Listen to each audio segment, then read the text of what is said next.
ஆவியானவரால் தெரிந்தெடுக்கப்பட்டவர்கள், இயேசுவின் இரத்தத்தினால் கழுவப்பட்டவர்கள். சாத்தானுக்கு இனிமேல் உங்கள் மேல் உரிமை இல்லை. எல்லாமே இயேசு, எல்லாமே இயேசு, எனக்கு எல்லாமே இயேசு. அவருடைய பரிசுத்த நாமத்துக்கு மகிமை உண்டாவதாக. நாம் இந்த சுத்திகரிப்பில் விடுதலை பயணத்தில் முக்கிய பங்காற்றினவர்களுடைய காரியங்கள், எகிப்திலிருந்து விடுதலையாக்கப்பட்ட தேவ ஜனம் கானானை நோக்கி பயணப்படும் பொழுது சுமார் 6 லட்சம் புருஷர்கள் பயணப்பட்டதாக சொல்லுகிறார். அதற்கு அதிகமான பெண்கள், குழந்தைகள், இப்படி பலரும், மிருக ஜீவன்கள், அந்நியர்கள், இப்படி அநேகர் பயணப்பட்டார்கள். ஆனால் இவைகளில் முக்கியமாய் கொஞ்சம் கூட்டத்தார் குறித்து அவர்கள் ஜனங்களை நடத்தினவர்கள், இல்லாவிட்டால் முன்னணியிலே நின்றவர்கள். முதல் நாள் மோசேயின் தன்மையை பார்த்தோம். 2வது நாள் ஆரோனுடைய தன்மையை குறித்து பார்த்தோம். இன்றைக்கு அதே குடும்பத்தில் உள்ள ஒரு பெண், யாரு? மிரியாம்.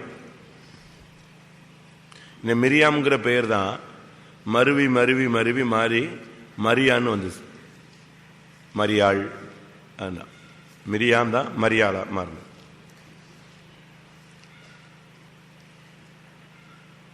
உபாகமம் 24:9, நீங்கள் எகிப்திலிருந்து புறப்பட்டு வருகிற வழியிலே உங்கள் தேவனாகிய கர்த்தர் மிரியாமுக்கு செய்ததை நினைத்துக் கொள்ளுங்கள். ஆண்டவர் மோசே மூலமா அப்படியே பல காரியங்களை சொல்லிட்டே வரும்போது இவைகளுக்கு மத்தியில் ஒரு ஒன் வேர்டு, அந்த பேசிக்கிட்டு இருக்கிற சப்ஜெக்டுக்கும் இதுக்கு என்ன கிடையாது, சம்பந்தம் இல்லாத போல குஷ்டரோகத்தை குறித்து ஒரு டச்சப் பண்ணிட்டு, குஷ்டரோகத்தினுடைய பல பிரமாணங்களை சொல்றதுக்கு முன்னாடி டக்குன்னு சொல்றாரு. எப்படி குஷ்டரோகம் வந்துச்சுங்கிற ஒரு ரீசனுக்காக யாரை மென்ஷன் பண்றாரு? மிரியாமை நினைத்துக் கொள்ளுங்கள். மிரியாம் அப்படின்னா என்ன அர்த்தம்? கொழுத்து போனன்னு அர்த்தம். ஒவ்வொரு அர்த்தங்கள் இருக்கு, பல அர்த்தங்கள். அதுல ஒரு அர்த்தம் என்ன? கொழுத்த, ஒரு நிறைவின் தன்மை. அது அதிகமாகும் போது என்ன வரும்? கொழுப்பு ஜாஸ்தி ஆயிடுச்சுன்னா பேச்சு மாறும், அப்படிதானே? ஏதாவது வம்பு பண்ணிட்டான்னு நம்ம என்ன சொல்லுவோம்? சொல்லுங்க. கொழுப்பு நெஞ்சிருச்சு, ஜாஸ்தி ஆயிடுச்சு, அதனால நீ வம்பு பண்ணுவேன்னு சொல்லுவோம். டாக்டர்கிட்ட நீங்க போனீங்கன்னா சில வியாதிகளுக்கு காரணம் என்ன சொல்றான்? இங்கிலீஷில் கொலஸ்ட்ரால்னு சொல்லி விட்டுருவான். அதனால இவங்க என்ன ஒரு புதுசாக ஒரு வியாதின்னு நினச்சிக்குவாங்க. ஆனால் உண்மையான தன்மை என்னது? கொழுப்பு தன்மை நெஞ்சிருச்சு, கூடி போயிடுச்சு. நல்ல ஸ்பிரிச்சுவலில் இருக்கவங்க கூட திடீர்னு கொழுத்து போய் ஏதாவது சேட்டை பண்ணுறாங்க. உண்மைதானே? நல்ல ஸ்பிரிச்சுவலில் இருக்கிறவங்க, டாப் ஸ்டாண்டர்ட், அவங்களெல்லாம் விரல் நீட்டி என்ன செய்ய முடியாது, குற்றஞ்சாட்ட. ஆனால் அவங்க நல்லா தான் இருக்காங்க. பட் அவங்களுக்குள்ள இந்த கொழுத்து தன்மைகள், அதாவது தான் பர்ஃபெக்டு, நம்மளை எவனும் கேள்வி கேட்க முடியாது அப்படிங்கிற லெவலுக்கு வந்துட்ட பிறகு இந்த பெருமை உள்ள வரும்போது ஆட்டோமேட்டிக்காக நினைஞ்சிடறான், கொழுப்பு ஜாஸ்தியாயிருது. நம்ம அநேக காரணங்களுக்கு நம்ம உலகத்தில் சொல்றது வார்த்தை என்னது? யெஷூரன் ஒரு ஆள் இருக்கா. யாக்கோபு இஸ்ரேலாய் மாறி, இஸ்ரேல் யாரா மாறுறா? யெஷூரனாய் மாறினா. யெஷூரன்னா தேவனுடைய நீதிமான், ஒரு ஹை ஸ்டாண்டர்ட் லைஃப். அந்த லெவலுக்கு இப்ப அவனுக்காக இயேசு வரப்போறார். அந்த லெவலுக்கு வரும்போது அவனுக்குள்ளேயும் கூட கொழுப்பு ஜாஸ்தி ஆயிடுச்சு. உபாகமம் 32:15. யெஷூரன் கொழுத்து போய் உதைத்தான். கொழுத்து ஸ்தூலித்து நினம் துண்ணின போது தன்னை உண்டாக்கின தேவனை விட்டு தன் ரட்சிப்பின் கண்மலையை அசட்டை பண்ணினான். உலகத்துல கொழுத்து போனா வம்பு பண்ணுவான். ஆவிக்குரிய ஜீவிதத்தில் கொழுத்து போயிட்டா தன்னை உண்டாக்கின தேவனை விட்டு தன் ரட்சிப்பின் கண்மலையை அசட்டை பண்ணுவான். சடுதியில பின்மாற்றத்துக்கும், சடுதியில ரொம்ப கேர்லெஸ்ஸா மாறுறது. ஒரு பொறுப்பற்ற நிலவரத்துக்கு நல்லா இருப்பாங்க. அவங்க தான் முழு கம்பெனியும் இழுத்துட்டு போற மாதிரி இருப்பாங்க, முழு ஃபெய்த்தமும் இழுத்துட்டு போற மாதிரி இருப்பாங்க. அவங்க இல்லைன்னா ஒண்ணுமே இல்லைங்கிற மாதிரி இருக்கும். திடீர்னு பார்த்தீங்கன்னா அவ்வளோதான், ஒன்றுமே இல்லை, சீரோ போயிடும்.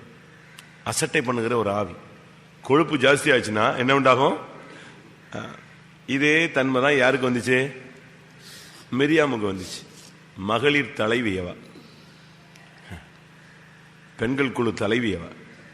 ஒரு பெரிய விடுதலை பயணத்தில் அவளுக்கு ஒரு முக்கிய பங்கு தெய்வம் என்ன செஞ்சாரு, கொடுத்தார். நல்ல ஒரு ஹை ஸ்டாண்டர்ட் லைஃப் வாழ வேண்டிய ஒரு பெண்ணு, வாழ்ந்துக்கிட்டு இருந்த பெண்ணு கொழுத்து போய், கொழுப்பு ஜாஸ்தி ஆயிடுச்சுன்னா பேச்சு வித்தியாசம் இருக்கும், கொழுப்பு ஜாஸ்தி ஆயிடுச்சுன்னா கண்ணை மறைச்சிரும், கொழுப்பு போய் எதை அடைச்சிக்கும், கண்ணை அடைச்சிக்கும். அது அடைச்சி அடைச்சி அடைச்சி கடைசியில் ஹார்ட் அடைச்சிடணும்னு தெரியாது, பிரீத்திங்கை போய் அடைக்கும், கொலஸ்ட்ரால். அதனால் நம்முடைய ஜீவியத்தில் தேவனை அசட்டை பண்ணுகிறது, தேவனை விட்டு விலகுகிறது, அப்படிப்பட்ட தேவனை உதைக்கிறது, அப்படிப்பட்ட அனுபவங்கள் நினைச்சக்கூடாது. அவன் கொழுத்து போய் என்ன செய்தானா, உதைத்தான். கொழுப்பு ஜாஸ்தியாக இருந்தால் நீ உதைக்க ஆரம்பிச்சிருவேன். தேவகுமாரனை காலின் கீழ் போட்டு என்ன செய்வாய், மிதிப்பாய், எபிரேயரில் சொல்லப்பட்டிருக்கிறார். அதனால் நம்முடைய ஜீவியத்தில் இந்த கொழுத்த தன்மைகள் வரக்கூடாது. அடுத்து இன்னொரு அர்த்தம், கலகம் செய்கிறவள். அவளுடைய பெயருக்கு மிரியாமுக்கு இன்னொரு அர்த்தம் கலகம், ப்ராப்ளம் கிரியேட்டர். அவ அங்க இருந்தானா போதும், 10 நிமிஷத்துல எது கிரியேட்டர் எது பிறந்துடும், கலகம் பிறந்துடும். கலகம் செய்கிறவள். நாம எப்பவுமே பீஸ் மேக்கரா இருக்கணும், ப்ராப்ளம் மேக்கரா என்ன செய்யக்கூடாது, இருக்கவே கூடாது. ஒரு சிலர் கேட்பாங்க, இந்த பிரச்சனை நடக்கும்போது யாரெல்லாம் இருந்தா, அவங்க இருந்தாங்களா, ரைட், அப்போ கட்டாயம் இது நெஞ்சிருக்கோம், நடந்திருக்கும். உங்க குடும்பத்தில் நீங்க எப்படி இருக்கீங்க, கலகம் செய்கிறவர்களா இருக்கீங்களா?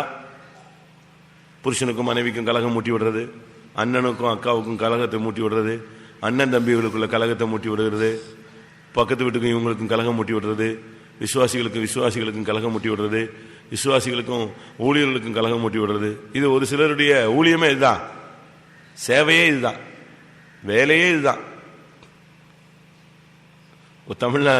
தமிழ்ல ஒரு சாமி இருக்கு, அதுக்கு பேர் நாரதர். புராணத்தில் படிச்சு பார்த்தீங்கன்னா ஒருத்தர் இருக்கான், அவனுக்கு பேர் என்னது, நாரதர். இந்த கையில் ஒரு சால்ரா மாற்றி ஒன்று அடிச்சுக்கிட்டே இருப்பான், ஜிக் ஜிக் ஜிக்னு சங்கட்டான்னு சொல்லுவான், அதை அடிச்சுக்கிட்டு இருக்கும் அந்த ஆவி.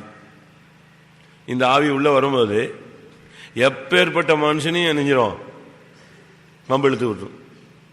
நானே இந்த ஸ்பிரிட்ல ஒரு டைம் பார்த்துருக்கேன். நான் ஒரு இடத்துல பிசாசு துரத்திட்டு இருக்கும்போது எனக்கு அவசரமாக விசிட்டிங் போக வேண்டிய ஒரு கட்டம் வந்துருச்சு. நான் புறப்பட்டு போயிட்டேன். அப்போது ஒரு சகோதரி பிசாசு பிடிச்சி பயங்கர கஷ்டத்தில் இருந்துச்சு. அவங்க ஊர்லேருந்து 2 பேர் வந்திருந்தாங்க, 2 ஃபேமிலி. அவங்கள கூப்பிட்டு வச்சு ஜெபிக்கிறதுக்கு எல்லாம் உட்காந்து ஜெபிச்சுட்டு இருக்காங்க. அப்போ நான் சொன்னேன், நீங்கள் 2 பேரும் பார்த்துக்கோங்க, 2 ஃபேமிலியை நெஞ்சுக்கோங்க, பார்த்துக்கோங்க, நான் விசிட்டிங் போயிட்டு வந்துடுறேன் அப்படின்னு நான் போயிட்டு நான் ஒரு 2 or 3 hours கழிச்சு நான் வந்தேன். வந்து பார்த்தா ஒரு ஃபேமிலி மட்டும் கிட்ட இருந்தாங்க, மற்ற ஃபேமிலி வெளியே நின்றுட்டு இருந்தாங்க. நான் வந்தேன், அது என்னை பார்த்து சிரிச்சுது அந்த ஆவி. அவனே, என்ன சிரிக்கிறேன்? ஒன்றும் இல்லை, நீ யாரு, நானா அப்படின்னுச்சு. அது என்னது, ஏதோ ஜால்ற மாதிரி கையில் வச்சு அடிச்சுட்டு இருக்கும், பார்த்துருக்கீங்களா? சரி, எனக்கு புரியல. சரி, நீ வந்து இப்போ என்ன செஞ்சிருக்க அப்படின்னு. நான் போகும்போது நீ இல்லையே, இப்போ வந்திருக்கிறிய, இப்போ என்ன பண்ணியிருக்க அப்படின்னு கேட்டேன். நீ வந்து இவளுக்குள்ள வந்து இப்போ என்ன பண்ணியிருக்க? நான் இவளுக்குள்ள வந்தேன், ஆனால் இவளுக்குள்ள ஒன்றும் பண்ணலை அப்படின்னுச்சு. அப்போ என்னதான் பண்ணிட்டு இருக்கேன்? நீங்கள் 2 பேர் இருந்தாங்க இல்லையா, இவங்கள தான் குழப்பி விட்டுருக்கேன் அப்படின்னுச்சு. போன பிறகு இந்த சிஸ்டர் தெளிஞ்ச மாதிரி ஆயிடுச்சு. உடனே இந்த 2 எல்லாரும் என்ன செய்ய ஆரம்பிச்சிட்டாங்க, அதுக்கு ஃப்ரீயாக தான் உறுப்பில்லைன்னு பேச ஆரம்பிச்சிட்டாங்க. இது ஆவிதான் பேசுதுன்னு யாருக்கு தெரியாது, இந்த பார்ட்டிகளுக்கு தெரியாது. 2 பேரையும் சென்று மூட்டி விட்டுடுச்சு. நீங்கள் அப்படி சொன்னீங்கல்ல, நீங்கள் இப்படி சொன்னீங்கல்லன்னு ஏதோ ஒரு சப்ஜெக்டை ஸ்டார்ட் பண்ணி இவங்க 2 விட்ட உடனே இவங்களுக்குள்ள ஒருத்தருக்கு ஒருத்தர் கசப்பு. ஒரு ஆள் இருந்துச்சு, எங்கே போயிடுச்சு, பிரதர் வரட்டும், நம்ம பிரதர்கிட்ட சொல்லிட்டு நம்ம புறப்பட்டு போகலான்னுங்கிற லெவலுக்கு எங்கே போயாச்சு, கேட்டில் நிற்குது. அப்போ தான் சொல்லிச்சு, ஒரு ஆள் உள்ளே இருக்குது, ஒரு ஆள் வெளியே இருக்குது, எதுக்கு தெரியுமா, நான் தான் பண்ணி விட்டேன்னுச்சு. அதுக்கு பிறகுதான் இந்த விசுவாசிகள் தலையை தொங்க போட்டுட்டு வெக்கப்பட்டு உள்ளே வந்து உட்கார்ந்தாங்க. ஏன்னா அது வரைக்கும் இவங்க 2 பேருக்கும் என்ன செய்யாது, ஆவியின் பகுத்தறிவு கிடையாது. எப்படி என்னை பற்றி சொல்லலாம்?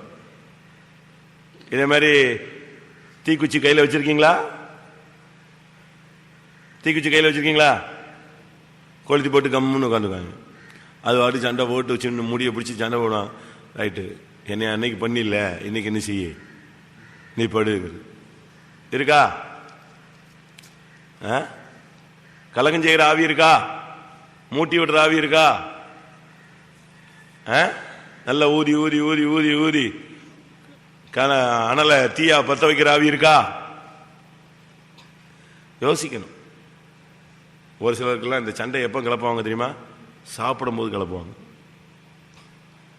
புருஷன் சாப்பிட உட்காந்துருப்பான், அப்பதான் இவங்க எதை ஸ்டார்ட் பண்ணுவாங்க. அவன் அதோட அந்த சாப்பாடு அவுட்டு.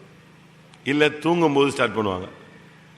அப்ப அன்னைக்கு முழுசா நினைச்ச முடியாது, தூங்க முடியாது. இல்ல வேலைக்கு கிளம்பும் பொழுது அப்படி வெளியே வரும்போது ஒன்னும் சொல்லாம போறேன்ட்டு ஸ்டார்ட் பண்ணுவாங்க. அவன் அன்னைக்கு முழுசும் மெண்டல் மாதிரி சுத்திட்டு வருவான். ஆனா இவங்களுக்கு பிரச்சனை கிடையாது. இது பாட்டு தூங்கும், இது அடிச்சு போட்ட மாதிரி தூங்கும். அவனை கிளப்பி விட்டுட்டு இவங்க பேசாம தூங்கிட்டே இருப்பாங்க. சரி கடை படாது. அப்படி அது ஒரு ஆவி. சாப்பிட விடாம, சமாதானத்தோடு போக விடாம, சமாதானத்தோடு தூங்க விடாம. இது மிரியாவின் ஸ்பிரிட். உனக்குள்ள அந்த ஆவி இருக்கான்னு பார்க்கணும். இந்த ஆவி எந்த குடும்பத்தில் இருக்கோ அந்த குடும்பம் செத்தான். அது கரையேறாது, எருசலேம் போய் சேராது. அந்த படகு என்ன செய்யாது? கரையேறாது, நாடிய துறைமுகத்துக்கு போய் சேராது. அதனால கலகம் செய்கிற ஆவி. என்ன நேரத்தில் எதை பேசணும்? இல்ல அப்படி பார்த்தா எனக்கு பேசுறதுக்கு சான்ஸே கிடைக்கல, தேவன் அனுமதிக்கல, அப்படி எடுத்துக்கணும். நம்ம பேசுறதுக்கு நியாயம் கேட்கறதுக்கு தேவன் என்ன செய்யல, நமக்கு அனுமதி கொடுக்கல. விட்டுரு, மௌனமா இரு, தெய்வம் யுத்தம் செய்வார். எல்லாவற்றுக்கும் ஒவ்வொன்றுக்கும் ஒவ்வொரு காலம் உண்டு. அதனால இந்த மிரியாமின் ஆவிய உங்களுக்குள்ள நீங்க கொண்டு வரக்கூடாது. இந்த ஆவி இருந்தாலும் இன்னொரு ஆவியும் வேலை செஞ்சது அவளுக்குள்ள, தீர்க்க தரிசன ஆவி. நீங்க நினைக்கலாம் எல்லாம் பண்ணிட்டு இப்படி பண்ண முடியுமான்னு. அதெல்லாம் கரெக்டா ரெண்டும் ஈவனா போய்கிட்டே இருக்கும். ஒரே வசனத்துல பிசாசும் கிரியை செஞ்சது, தீர்க்கதரிசனமும் கிரியை செஞ்சது. வாசிங்க அப்படி ஒரு வசனம், 1 சாமுவேல். ஒரே வசனத்துல சவுலுக்குள்ள கர்த்தருடைய ஆவி இருந்தது, பிசாசின் ஆவியும் இருந்துச்சு. 1 சாமுவேல் 18:10.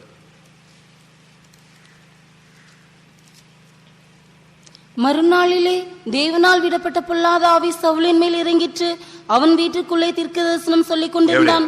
பொல்லாத ஆவி அவன் மேல் இறங்கிட்டு, இது ஒரு சைடு. அடுத்து என்ன இறங்கிருக்கு? என்ன சொல்றான்? என் பிள்ளைகளே அடிச்சான் ஒரு அடி.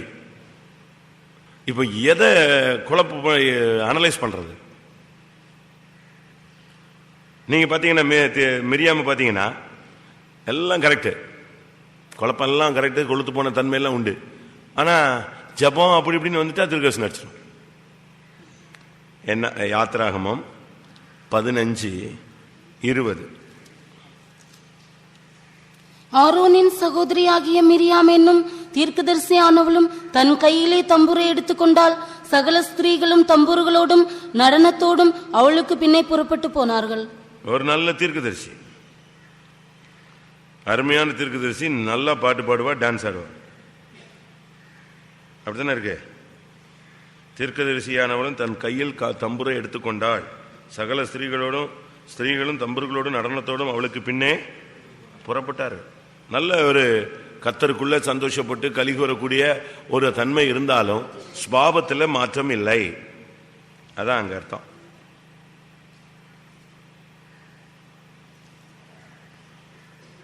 நம்ம ஆடுறது பாடுறது தீர்க்கதரிசனம் சொல்றதெல்லாம் கரெக்ட். அதுக்கேற்ற மாதிரி லைஃப் என்ன செய்யணும்? மெயின்டைன் பண்ணணும், சுபாவத்தையும் மாற்றணும். சும்மா அந்நிய பாஷை பேசுறது குதிக்கிறதெல்லாம் கரெக்ட், முடிஞ்ச உடனே சண்டை பக்குவம் அர்த்தம் இல்லை. அப்போ உனக்குள்ள அந்த அபிஷேகம், அந்த தீர்க்கதரிசனத்தினுடைய செயல்பாடு உனக்குள்ள என்ன செய்யல, வேலை செய்யல. அதனால இவ நல்ல ஒரு தீர்க்கதரிசி, நல்லா பாடுவா, நல்லா ஆடுவா, கர்த்தரை நன்றி செலுத்துவா. அவ சொல்றா கர்த்தர் வெற்றி சிறந்தார், அருமையான பாட்டுலாம் பாடுவா. அவளுக்கு நன்றினால அவருடைய உள்ள நிரம்பி வழிஞ்சுது. அவ்வளோ ஒரு இருதயம் அவளுக்கு உண்டு. மிரியாம் அவர்களுக்கு பிரதிவசனமாக 21 கர்த்தர் மகிமையாய் வெற்றி சிறந்தார் என்று பாடினாள். அருமையான பாட்டு, அருமையான தீர்க்க தரிசனம், அருமையா டேமரின் அடிக்கிறது, அருமையா டான்ஸ் எல்லாம் இருக்கு, ஆவியில கலிகூறதெல்லாம் இருக்கு. ஆனா இந்த கலகம் செய்யறது, கொளுத்து போன தன்மைகளை மாற்றவே இல்லை. என்னைக்கு மாற்ற போறீங்க நீங்க? ஒருத்தர் போட்டு கொடுக்கறது, காட்டி கொடுக்கறது, வம்பு பண்றது, துக்கப்படுத்துறது, கலகம் செய்யறது, இதெல்லாம் என்னைக்கு மாற்ற போறீங்க? அவளுடைய தொடக்கத்தை பார்த்தீங்கன்னா அருமையான தொடக்கம். யாத்திராகமத்தில் 2ஆம் அதிகாரத்தில் நாம் பார்க்கும் பொழுது 7ஆம் வசனம். அப்பொழுது அதன் தமக்கை பார்வோனின் குமார்த்தியை நோக்கி, உமக்கு இந்த பிள்ளையை வளர்க்கும்படி எபிரேய ஸ்திரீகளில் பால் கொடுக்கிற தமக்கை யாரு? இந்த தமக்கை யாரு? இந்த அக்கா யாரு? மிரியாம் தான். 3ஆம் வசனத்தில் பார்த்தீங்கன்னா அந்த பிள்ளையை நாணலுக்குள்ள ஒழிச்சு வச்சுட்டாங்க. 4ஆம் வசனத்தில் பார்த்தீங்கன்னா அதற்கு என்ன சம்பவிக்கும் என்பதை அறியும்படி அதன் தமக்கை தூரத்திலே நெஞ்சுக்கிட்டே இருந்தாலாம், நின்றுக்கிட்டே இருந்தா. அந்த சின்ன வயசுலேயே தம்பியை பாதுகாக்கணும், குழந்தைய பாதுகாக்கணும், மோசையை பாதுகாக்கணும். அப்படி ஒரு விசுவாசம், ஒரு பாதுகாப்பு உணர்வு, பொறுப்பு உணர்வு யாருக்கு இருந்துச்சு? யாருக்கு இருந்துச்சு? மிரியாமுக்கு இருந்துச்சு. நமக்கு பான் நேச்சர்னு ஒன்று இருக்கு. அது சில இதெல்லாம் நல்ல சுபாவங்கள்.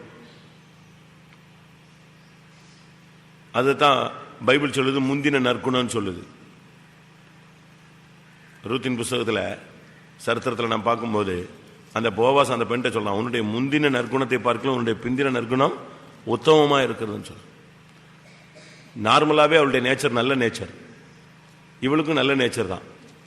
ஆரம்பத்திலலாம் அவ்வளவு பொறுப்புணர்வோடு அந்த குழந்தைய பாதுகாத்ததுல தாயால கூட காப்பாற்ற முடியல. அந்த இடத்துல யார் தான் நின்னது? இவ தான் நின்னா. அவ்வளவு ஒரு அருமையான துவக்கம். ஆனா வர வர கொளுத்து போன தன்மைகள், கலகம் செய்கிற இந்த பிராக்டிஸ்லாம் எடுத்துக்கிட்டு அங்கங்க தீயை வச்சு கொளுத்திக்கிட்டே இருக்கிறது. தீக்குச்சி லேசா உரசி போட்டா போதும், அது பாட்டுக்கு காடு பிடிச்சி போய்கிட்டே இருக்கும். குடும்பத்தை குழப்பி விட்டுறது, புருஷனை குழப்பி விட்டுறது, மனைவியை குழப்பி விட்டுறது, பிள்ளைகளை குழப்பி விட்டுறது. அப்படிதான் நீங்க அந்த கலக வேலையெல்லாம் செய்யக்கூடாது, மிரியாமின் வேலையெல்லாம் செய்யக்கூடாது. அவ்வளவு பொறுப்பா இருந்த ஒரு பெண்ணு, நல்ல ஒரு ஸ்டாண்டர்ட்ல வந்துகிட்டு இருந்தவா, நல்ல தீர்க்கதரிசனம், நல்ல பொறுப்பு, நல்ல ஆவிக்குரிய ஜீவி வந்தா திடீர்னு குழப்பிட்டா. என்னாகமம் 12:1 நமக்கு எல்லாருக்கும் தெரியும். இவதான் ப்ராப்ளத்தை கிரியேட் பண்றா.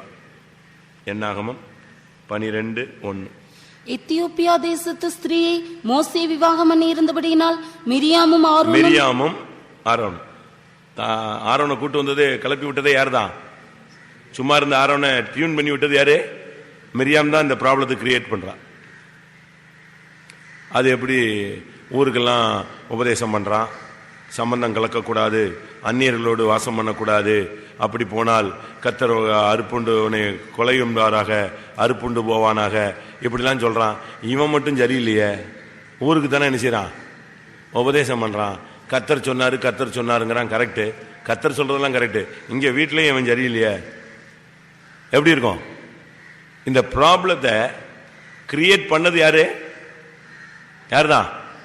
நீங்க பாருங்க, மிரியாமும் ஆரோனும் தான் இந்த பிரச்சனையை கிளப்புறது. ஜட்ஜ்மெண்ட் யாருக்கு வந்துச்சு? அக்யூஸ்ட் நம்பர் 1 யாரு? எந்த கேஸ்லயும் A1 யாருன்னு கேட்பான். அவனுக்கு ஜாமீன் கொடுக்க மாட்டான். கரெக்ட் தானே? மற்றவனுக்கெல்லாம் ஜாமீன் கொடுப்பான், ஆனா மெயினா யாருக்கு கொடுக்க மாட்டாங்க? அவன் தான் முக்கிய குற்றவாளி, அக்யூஸ்ட் நம்பர் 1. நீங்க பாருங்க, ஆரோனுக்கு அங்க அந்த அந்த சம்பவத்தில் ஆரோனுக்கு 50% இருந்தாலும் ஆரோனுக்கு குஷ்ரோகம் என்ன செய்யல? வரல. ஏன் வரல சொல்லுங்க? பிரச்சனையை கிரியேட் பண்ணது யாரு? மிரியாம். கிளப்புனது இவதான். அதனால தேவனுக்கு அது தெரியும்.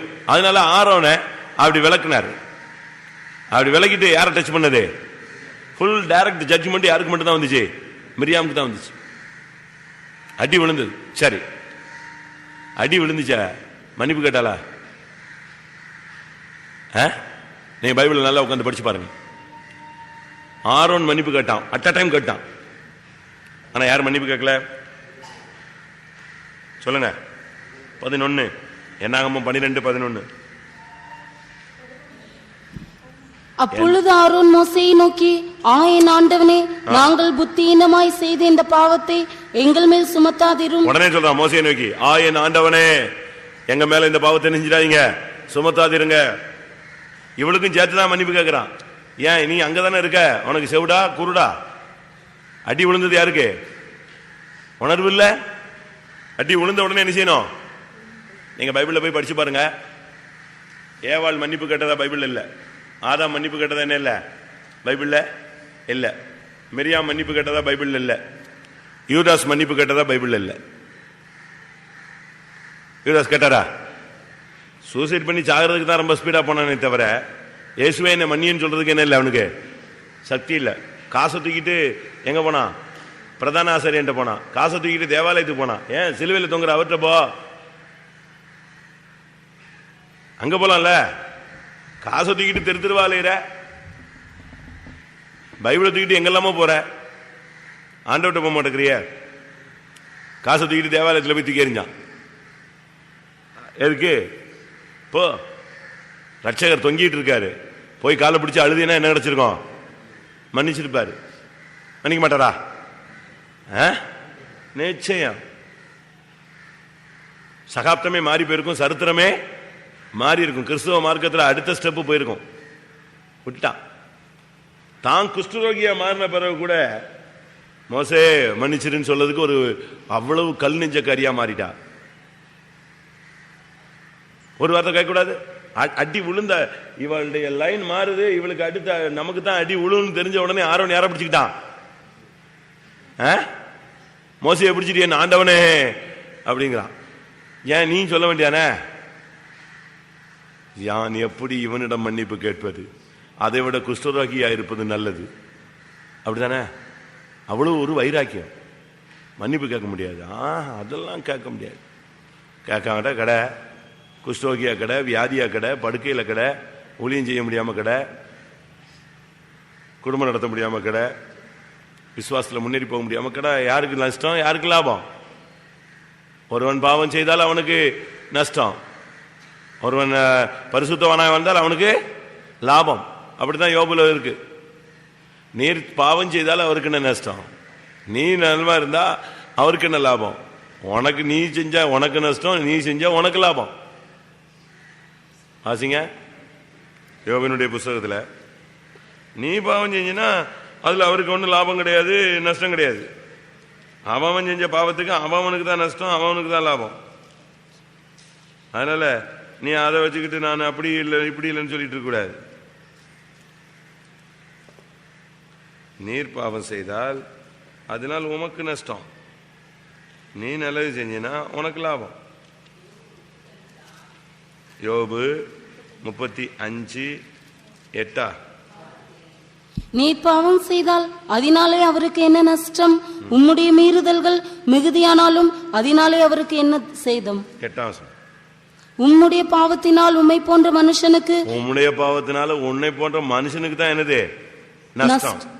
உம்முடைய நீதினால உனக்கு தான் என்னது, மனுபுத்திரனுக்கு தான் என்னது லாபம். நீ நன்மை செஞ்சா உனக்கு தெய்வீகம் கிடைக்கும், தீமை செஞ்சா நரகம் கிடைக்கும். போ. இந்த மிரியாம் நல்ல ஒரு லெவல்ல இருந்துட்டு பம்பு இழுத்துட்டா. சும்மா, அதாவது சில சகோதரிகளுக்கு டைம் போலன்னா என்னத்தையாவது பேச ஆரம்பிச்சிருவாங்க. சொற்களின் மிகுதியில் பாவம் இல்லாமல் போகாது. அது சுத்தி சுத்தி சுத்தி உன்னை குற்றவாளி ஆக்கிடும். அதனால இந்த நாட்கள்ல ரொம்ப நம்ம கவனமா இருக்கணும். யோபு 35:8, 6-8 இல்லையா? நம்முடைய லைஃப்ல ரொம்ப கவனமா இருக்கணும். இவளை கர்த்தர் தண்டிச்சு கூட மன்னிப்பு கேட்கணும்னு சிந்தை இல்லை. இந்த வருஷத்தின் கடைசியில ஒப்புரவாயிட்டீங்களா? தாழ்த்திட்டீங்களா? மன்னிப்பு கேட்க வேண்டிய ஆள்கிட்டெல்லாம் மன்னிப்பு கேட்டீங்களா? மன்னிப்பு கேட்டு பாருங்க.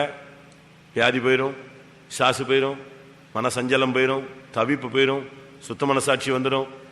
கர்த்தரோடு நாம் நெருங்கி போகலாம். கர்த்தர் என்ன பண்ணாரு? இப்ப மோசே ஜெபிக்கிறான், கர்த்தாவே அவளை மன்னியும், அவளை குணமாக்கும். யாரு சரியில்லைன்னு சொன்னாங்களோ அவன் இவளுக்கு என்ன செய்யறான்? ஜெபிக்கிறான். இவளத்துக்கும் இவளை விட வயசு குறைஞ்ச ஒரு ஆளு, அவனுக்கு இருக்கிற மெச்சூரிட்டி அக்காவுக்கு இல்லையே, நம்ம அக்கா மர்களுக்கு இல்லையே, என்ன பண்றது? சின்ன சின்ன பசங்களுக்கு இருக்கிற மெச்சூரிட்டி கூட யாருக்கு இல்ல? மோசே அவளோட வயசு கம்மியான ஆள் தான். தன்னை பத்தி தான் பேசி இவ்வளவு அடி வாங்கியிருக்குன்னு யாருக்கு தெரியும்? மோசேக்கு தெரியும். தனக்கு சப்போர்ட்டுக்கு தான் ஆண்டவர் அடிச்சிருக்காருன்னு. நீங்க என்ன செய்வீங்க? கர்த்தர் என்ன பண்ணிட்டாரு, எனக்காக பாரு யுத்தம் பண்ணுகிறார் அல்லேலூயான்ட்டு போயிருவீங்க. ஆனா மோசே அங்க நின்று முழங்கால் போட்டு, கர்த்தாவே இவள் செய்த பாவத்தை இவள் மேல் என்ன செய்யாதிரும், சுமத்தாதிரும், எப்படியாவது அவளை குணமாக்கும். இப்ப கர்த்தர் சொன்னாரு, இல்ல இல்ல நீ விட்டுரு, நீங்க 2 பேரும் மன்னிப்பு கேட்டதுனால விடுறேன். 7 நாள் அவ எப்படி இருக்கணும்? 7 நாள் அவள் எப்படி இருக்கணும்? அவள் தகப்பன் அவ முகத்துல என்ன செய்யணும்? காரி துப்பணும். 7 நாள் அவள் வெக்கப்படணும். அவ 7 நாள் பாளையத்துக்கு புறம்பே இருக்கணும். அதுக்கு பிறகு சேர்க்கலாம். எப்படி இருக்கும் ஜட்ஜ்மெண்ட்? அன்னையோட மிரியாம் ஆஃப் ஆயிட்டா, லைஃபே மாறி போச்சு. இனி பேசுவாளா? சிஸ்டர் இருந்தா அவங்கள பத்தி தெரியுமா? சோத்திரம் சோத்திரம் சோத்திரம், எனக்கு தெரியவே தெரியாது. இல்ல உங்க வீட்டுக்கு பக்கத்துல வேண்டாம். அதுக்கு பிறகு நல்ல மாட்டுக்கு என்னதுதான்? ஒரே சூடு தான். அடி வாங்கல. அதுக்கு பிறகு நீங்க மிரியாம் சப்ஜெக்ட படிச்சு பாருங்க. நீ எவனாவது எவ்வளவு கட்டிட்டு போய், எவனாவது எங்கேயாவது போய் தொலை, நமக்கு அதுக்கு சம்பந்தமே இல்லை. போ அடி, சரி அடி. 7 நாள் வெக்கம், 7 நாள் தகப்பன் காரி முகத்துல துப்புனான், 7 நாள் பாளையத்துக்கு புறம்பே. அதெல்லாம் சும்மா சாதாரணமானதல்ல ஜட்ஜ்மெண்ட்ங்கிறது. 7 நாள் பாளையத்துக்கு புறம்பே வெளியே போகுது. எப்படி இருக்கும்? அப்படி ஒரு கட்டத்துக்குள்ள கர்த்தர் அவளை கொண்டு போய் சிட்சித்ததுனாலதான் அவ கிளியரான. அவ கிளியரானது காரணம். அடுத்து இந்த 7 நாளும் இவளால வனாந்தர பயணம், கானான் பயணமே நின்று போச்சு. அடுத்த வசனம் 15, என்னாகமம் 12:15. அப்படியே மிரியாம் 7 நாள் பாளையத்துக்கு புறம்பே விலக்கப்பட்டிருந்தால் மிரியாம் சேர்த்துக் கொள்ளப்படும் மட்டும் ஜனங்கள் பிரயாணம் பண்ணாதிருந்தார்கள். நல்லா புரிஞ்சுக்கீங்க. நானோ நீங்களோ தவறு செய்யும் போது அந்த பரலோகத்துக்கு போற பயணம் அப்படி நிற்கும். வாழ்க்கை போய்கிட்டு இருக்கோம். நீ சும்மா படுத்து கிடந்தா கூட வாட்சி நெஞ்சுக்கிட்டே தான் இருக்கும், ரவுண்ட் போயிட்டே இருக்கும். ஆனா உன் ஜீவியத்தில் அந்த முன்னேற்றம் அப்படியே பிரேக் ஆயிடும். வனாந்தரத்தில் இவ செஞ்ச ஒரு தப்பு, ஏற்கனவே ஜனங்கள் முறுமுறுத்து குழப்பம் பண்ணி அது 40 வருஷமா மாறிடுச்சு, எக்ஸ்டெண்ட் ஆகிட்டே இருக்கு பீரியடு. இதுல 7 நாள் இந்த பயணம் நின்னதுக்கு காரணம் யாரு?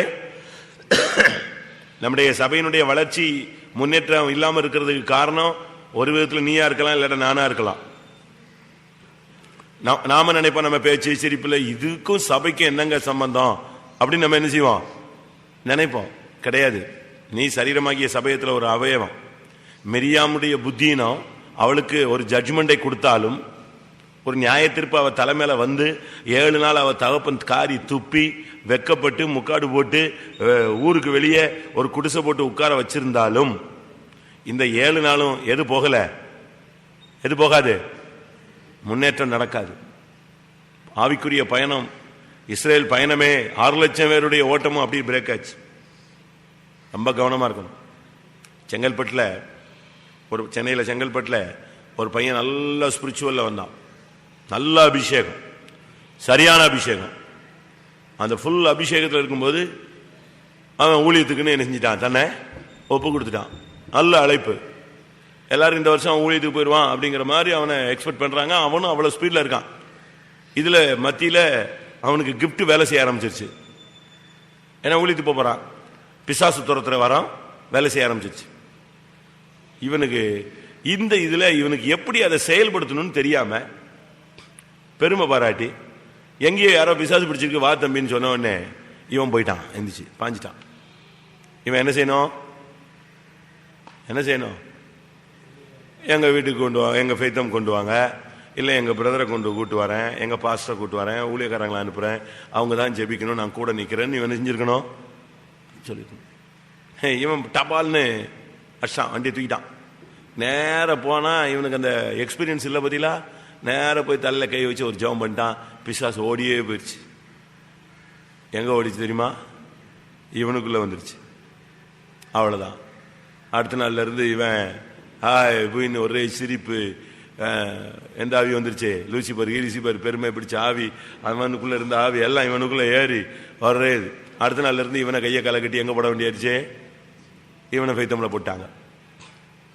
என்னன்னு கேட்டா அந்த ஆவி சொல்லிச்சான், இவன் சீயோனா மாறிடுவான், இவன் போன வேகத்தை பார்த்தா இவன் சீயோனா மாறிடுவான்னு பார்த்தேன். இவன் 144,000 ஒரு ஆளுன்னு யோசிச்சேன். உண்மையாவே அதுவும் உண்மைதான். இவன் அந்த கவுண்டிங்ல உள்ள ஒரு ஆள் தான். வசமா என்ற சிக்க நான் கவுத்திட்டேன். எப்படி இப்ப ஊழியத்து போறான்னு பார்க்கலாம். எப்படி கர்த்தர் என்னவோ சீயோனை கட்டி சீக்கிரமா வந்துடுவாருன்னு சொல்றாங்களே, இப்ப இவன் போயிட்டான்ல, இனி இன்னொரு ஆளை உருவாக்கி தானே கொண்டு வரணும். அப்ப அது வரைக்கும் டைம் எங்களுக்கு எக்ஸ்டெண்ட் கிடைக்கும்ல. யார் பேசுறா? நான் சொல்றது சப்ஜெக்ட் புரியுதா? சிரிச்சிட்டு காரியத்தை விட்டுறக்கூடாது. அந்த பிசாசு பிடிச்ச அந்த ஆவி பேசுது உள்ள இருந்து, கர்த்தர் சீயோனை கட்டி மகிமையில வெளிப்படுவார், சீக்கிரம் வர போறாரு, நீங்கெல்லாம் காத்திருக்கீங்க. இங்க சீயோன் கவுண்ட்ல ஒரு கவுண்ட் அணிஞ்சிருச்சு, அவுட்டு. இனி ஒருத்தனை வந்து இவனுக்கு அழைப்பு கொடுத்து வெளிப்படுத்தல் கொடுத்து அவனை ஸ்டாண்ட் பண்ணி வர்றதுக்குள்ள டைம் இருக்கு. இன்னும் எங்களுக்கு டைம் இருக்கு, நாங்க இன்னும் எவ்வளவு வரை வஞ்சிக்கணுமோ 5 போனுச்சு. அப்பதான் புரிஞ்சுது, ஓஹோ ஒருத்தனை தட்டினதுனால சீயோனின் பணியை என்ன செய்யுது? பிரேக் ஆகுது. அதே இதை அப்படியே மிரியாம் லைன்ல கொண்டு வந்து நில்லு. மிரியாம் ஒரு பெண்ணு, ஒரு பொம்பளைக்காக இப்படி நடக்குமா அப்படின்னு இல்லை, அப்படியே நின்றுச்சு. 7 நாள் பிரயாணம் நின்றுச்சு. ஏசு வரலன்னு எதுக்கு வரல? இப்படி கவுண்டிங் அடிபட்டுக்கிட்டே இருக்கு, மைனஸ் ஆகிக்கிட்டே இருக்கு. இந்த பாம்பு கட்டத்தில் 99 ஏறிட்டு சர்ன்னு 3வது லைன்ல வந்து நிப்பான் பாருங்க. இந்த கேஸ் தான் இப்போ நம்ம அநேகருடைய போக்குகள். அதனால நாம் இந்த நாட்களில் ரொம்ப கவனமா இருக்கணும். இவளால இஸ்ரேல் பயணம் அப்படியே நடு ரோட்ல வனாந்தரத்தில் நின்றுச்சு 7 நாள். ஒன்னாலேயோ என்னாலேயோ நாசரேத் சபையினுடைய வளர்ச்சி தடையாக இருந்தால் மன்னிப்பு கேளு, பாதத்தில் விழு. கர்த்தாவே, இந்த சபையினுடைய வளர்ச்சிக்கு நான் ஒரு முட்டுக்கட்டையாக இருந்திருப்பேன் என்றால். இன்னைக்கு காலையில கூட ஒரு ஃபேமிலியை நான் நல்ல சிபிஎம்ல நல்ல ஸ்ட்ராங்கா இருந்த ஃபேமிலி, நல்ல ஒரு ஆவிக்குரிய பிள்ளைங்க, நம்ம உயிரை விட்டுருங்க. அவன் தான் இன்டர்பிரட்டர், அவன் தான் சண்டே ஸ்கூல் ஹெட் மாஸ்டர், அவன் தான் ஏரியா ப்ரேயர் லீடர், அவன் தான் 24 hours இப்போ இருப்பான். ஊழியத்தை தாங்கக்கூடிய வசதி உள்ள ஒரு பையன், ரொம்ப சின்ன வயசு, நல்லா இருந்தவனை அப்படியே இடிச்சு இடிச்சு இடிச்சு இடிச்சு அவனை ஓரங்கிட்டாங்க. அவன் இப்போ எனக்கு ஒண்ணுமே வேண்டாங்க, ஆளை விடுங்கன்னு போயிட்டான். என்னை விட்டா போதும், தயவு செய்து என்னை டிஸ்டர்ப் பண்ணாதீங்கிறது நம்ம சபையை விட்டே வெளியே போயிட்டான். அந்த அளவு அவனை கார்னர் பண்ணிட்டாங்க. அப்ப அவன் சொல்றான், என்னை யாரும் விசாரிக்கல, என்னைய கேட்கல, ஏன்பா இப்படி ஆயிடுச்சுன்னு என்னை கேட்கறதுக்கு என்ன கிடையாது, ஆள் இல்லாம ஆயிட்டான். இவ்வளவுக்கும் நான் எத்தனையோ குடும்பத்தில் நல்லது கிட்டதுக்கு விழுந்து நைட்டெல்லாம் காத்து கிடந்து பஞ்சாயத்தை பேசி அந்த குடும்பங்களை சேர்க்கறதுக்கு ஒவ்வொரு ஏரியா பிரேயர்ல போய் அந்த ஜபத்தை நடத்தி நான் படாத பாடுபட்டேன். ஆனா நான் வரலன்னா ஒருத்தம் கூட ஏன் வரலன்னு என்ன செய்யல கேட்கறதுக்கு இந்த சபையில நாதி இல்லாம போயிடுச்சு. 600 பேர் கூடுற சபையில நான் ஏன் வரலன்னு கேட்கல, ஏன் சண்டே ஸ்கூல் ஊழியம் எடுக்கலன்னு ஒன்றும் கேட்கல, அப்படியே விட்டாங்க. ரைட், ஓகே, நான் போறேன்ட்டு போயிட்டேன். சபையினுடைய அவனுடைய வளர்ச்சியை அப்படியே நெஞ்சிட்டாங்க, தடுத்துட்டாங்க, போறாங்கிட்டாங்க. உன் நிமித்தம் சபையின் வளர்ச்சி என்ன ஆகுறது யோசிச்சுப்பார். மற்றவங்களுடைய ஆவிக்குரிய வளர்ச்சி தடைபடுதா, சபையினுடைய வளர்ச்சி தடைபடுதா? அப்படியானால் நீ இந்த நாசரியத்தில் ஒரு மிரியாம். ஆண்டவர் சொல்றாரு, இவளை நினைத்துக் கொள்ளுங்க. ஆனா இந்த ஒரே அடி சவுக்கடி மாதிரி இவளுக்கு. அதுக்கு பிறகு இவ எதிர்த்தும் பேசல, கலகமும் பண்ணல, கொளுத்தும் போகல. இயேசுவே ஆண்டவரே, இனிமேல் நான் மோசே இல்லை, யாருக்கு விரோதமா நினைச்ச மாட்டேன், பேச மாட்டேன். அப்படி ஒரு டர்னிங் பாயிண்ட் ஆயிடுச்சு. சுத்தமா மாறிட்டான். சுத்தனா சுத்தம். யாராவது வந்து மோசேனா சோத்ராம் சோத்ராம் வேண்டாம் வேண்டாம், சரியான அடி வாங்கியிருக்கா. நாம எத்தனை அடி வாங்கிட்டோம்? புத்தி தான் நிச்சய மாட்டேங்க, நமக்கு வரமாட்டேங்க. பணியாத மாடு போல் நான் நிச்சயப்பட்டேன். இருக்கா வசனம்? பணியாத மாடு போல் நான் அடிக்கப்பட்டேன். அடி விழுந்துகிட்டே இருக்கு. ஆனா பணிய நமக்கு என்ன இல்லை, மனம். வாசிங்க அந்த வசனம். பணியாத மாடு போல் அடிக்கப்பட்டேன்.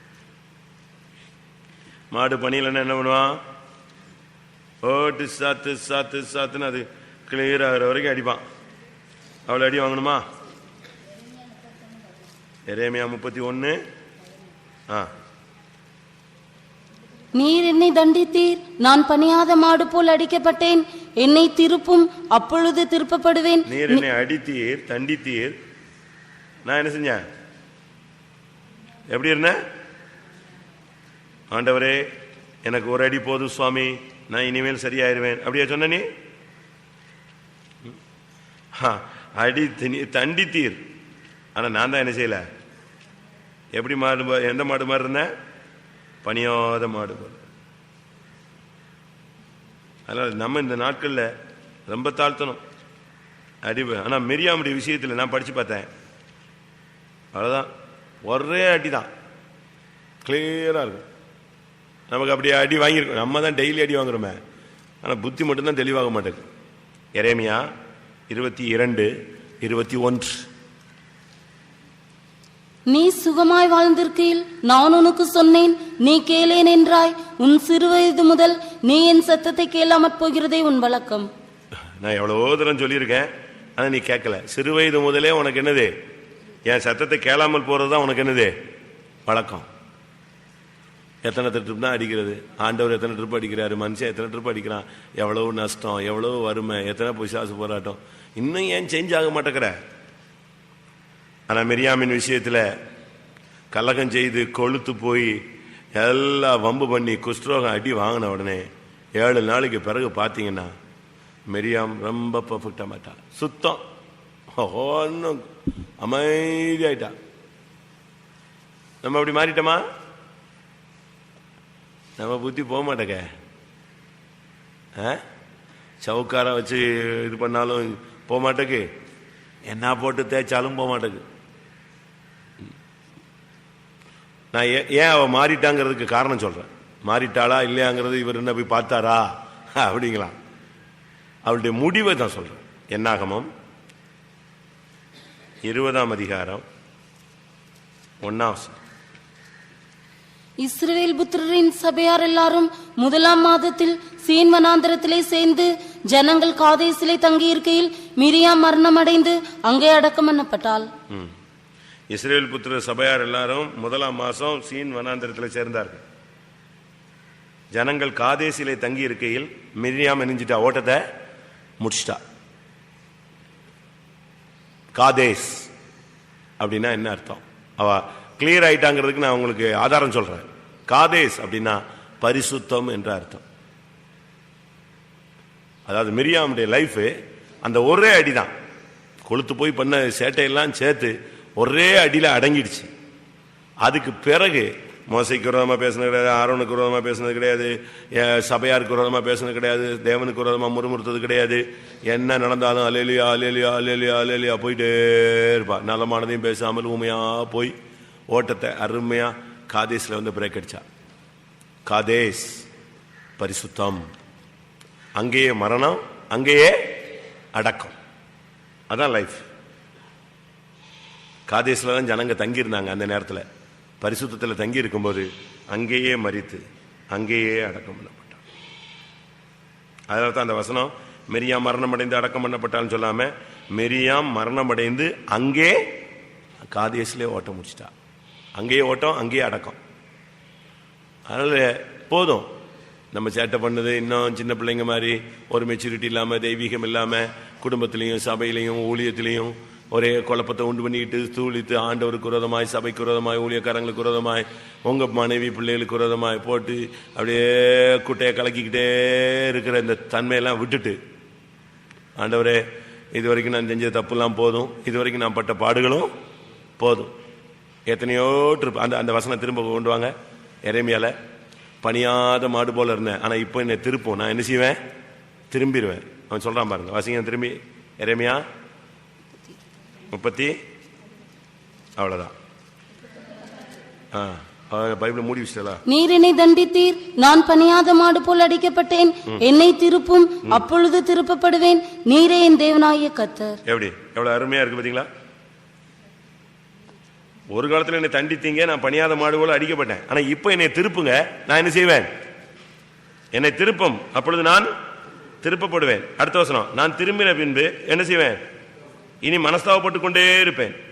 நான் என்னை அறிந்து கொண்டதற்கு பின்பு என் விழாவில் அடித்துக்கொண்டே இருக்கிறேன், வெக்கி நாணிக்கொண்டும் இருக்கிறேன். எப்படி அவன் அழகா சொல்ல பாருங்க. நான் செஞ்ச தப்புக்கெல்லாம் நான் மனஸ்தாபப்படுறேன், நாம் அப்படி செஞ்சிருக்க கூடாது, அப்படி பேசியிருக்க கூடாது அப்படின்னு நான் வெக்கப்பட்டு என்ன செய்யறேன்? மனஸ்தாபப்பட்டு விழாவில் அடித்துக் கொண்டிருக்கிறேன்னு சொல்றேன். அதான் மனம் திரும்புதல். ஒரு ட்ரிப் போதும். அப்படி நீங்க இன்றைக்கு வருஷத்துல கர்த்தாவே இது வரைக்கும் இத்தனை வருஷமா நான் தப்பு பண்ணதும் போதும், இத்தனை வருஷமா நான் நஷ்டம் அடைஞ்சதும் போதும், துக்கப்பட்டதும் போதும். ரைட், இனிமே நான் இப்படிப்பட்ட காரியம் செய்ய மாட்டேன். என்னுடைய ஓட்டம் எங்க முடிஞ்சா போதும்? காதேசில முடிஞ்சா போதும். அப்படி விரும்புறவங்க கண்களை மூடுங்க. ஒரு 10 நிமிஷம் அதுக்கு அடுத்த ஸ்டெப்புக்கு போகலாம். கொஞ்ச நேரம் ஜெபத்தில் இருப்போம். பிள்ளைகள் எல்லாம் ஒதுக்கி வச்சுட்டு, பைபிள் எல்லாம் ஒதுக்கி வச்சுட்டு கொஞ்ச நேரம் முழங்கால் போட்டு, கர்த்தாவே எப்படி ஆயினும் மிரியாமுடைய வாழ்க்கையில பல தோல்விகள் வந்தது, அது எனக்குள்ளேயும் பல இடங்கள்ல நான் அனுமதித்து விட்டேன், என மன்னியும். ஆமென். எப்படியோ ஆயினும் தண்டிக்கப்பட்டாலும் கண்டிக்கப்பட்டாலும் உருவாக்கும்படியாக நீர் கொண்டு போன பாதை என்பதை உணர்ந்து அவள் சரிப்பட்டு கடைசியிலே காதேசிலே ஓட்டத்தை முடித்தது போல என்னுடைய ஓட்டம் கடைசியில பரிசுத்தத்தில் முடிக்க வேண்டும். ஆண்டவரே, என்னுடைய தடுமாற்றங்கள் உமக்கு தெரியும். நான் கலகம் செய்த ஒரு நபர் என்று உமக்கு தெரியும். நான் கொழுத்து போய் தேவனை அசட்டை பண்ணின ஒரு ஆள் என்று உமக்கு தெரியும். ஒரு காலத்தில் நான் தீர்க்கதரிசியாக இருந்தேன். இப்பொழுதோ நான் கலகம் செய்கிற ஒரு நபராய் மாறி போய்விட்டேன். மன்னிப்பு கேட்கிற சுவாபம் எனக்குள்ள இல்ல. நான் ஒரு குஷ்டரோகியை போல அருவருப்பான ஒரு ஜீவியத்துக்குள்ள வந்து விட்டேன். தேவரீர் என்னை மன்னியும்.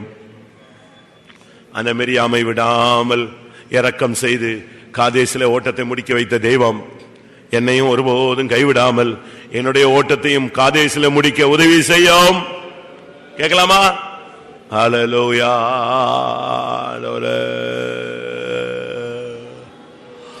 ஒரு 10-15 நிமிடம் ஆண்டவருடைய சமூகத்தில் மிரியாமின் ஆவி நம்ம விட்டு வெளியே போய் மிரியாமின் முடிவு நமக்குள்ள ஜெயமாய் வரும்படியாய் ஒப்பு கொடுப்போம். முடிந்தா முழங்க போடுங்க, முடிந்தா கைகளை உயர்த்துங்க, முடிந்தா கத்துங்க, முடிந்தா அழுங்க. ஓ ஆண்டவரே, நீர் என்னை தண்டித்தீர், நான் பணியாத பாடு போல் இருந்து விட்டேன். இப்பொழுது நீர் என்னை திருப்போம். நான் திரும்பி மனஸ்தாபப்பட்டு என்னுடைய ஜீவியத்தில் உள்ள தோல்விகளுக்காக உம்மை நோக்கி கதறுவேன். அல்லேலூயா, அல்லேலூயா. ஏசப்பா, ஏசப்பா, ஏசப்பா.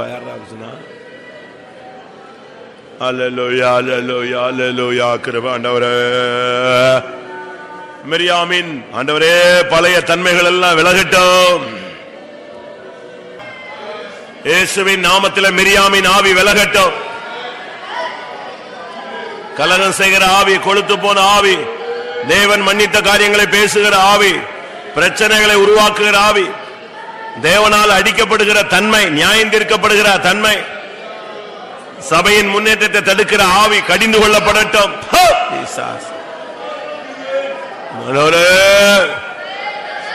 எப்படியாயினும் பரிசுத்தத்தில் எங்களுடைய ஓட்ட முடியணுமே, எப்படியாயினும் பரிசுத்தத்தில் ஓட்ட முடியணுமே.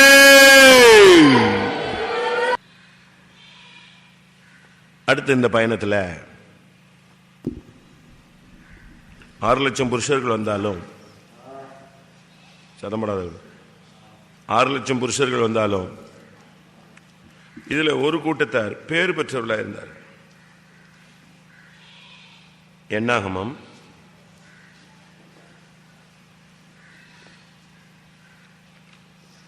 26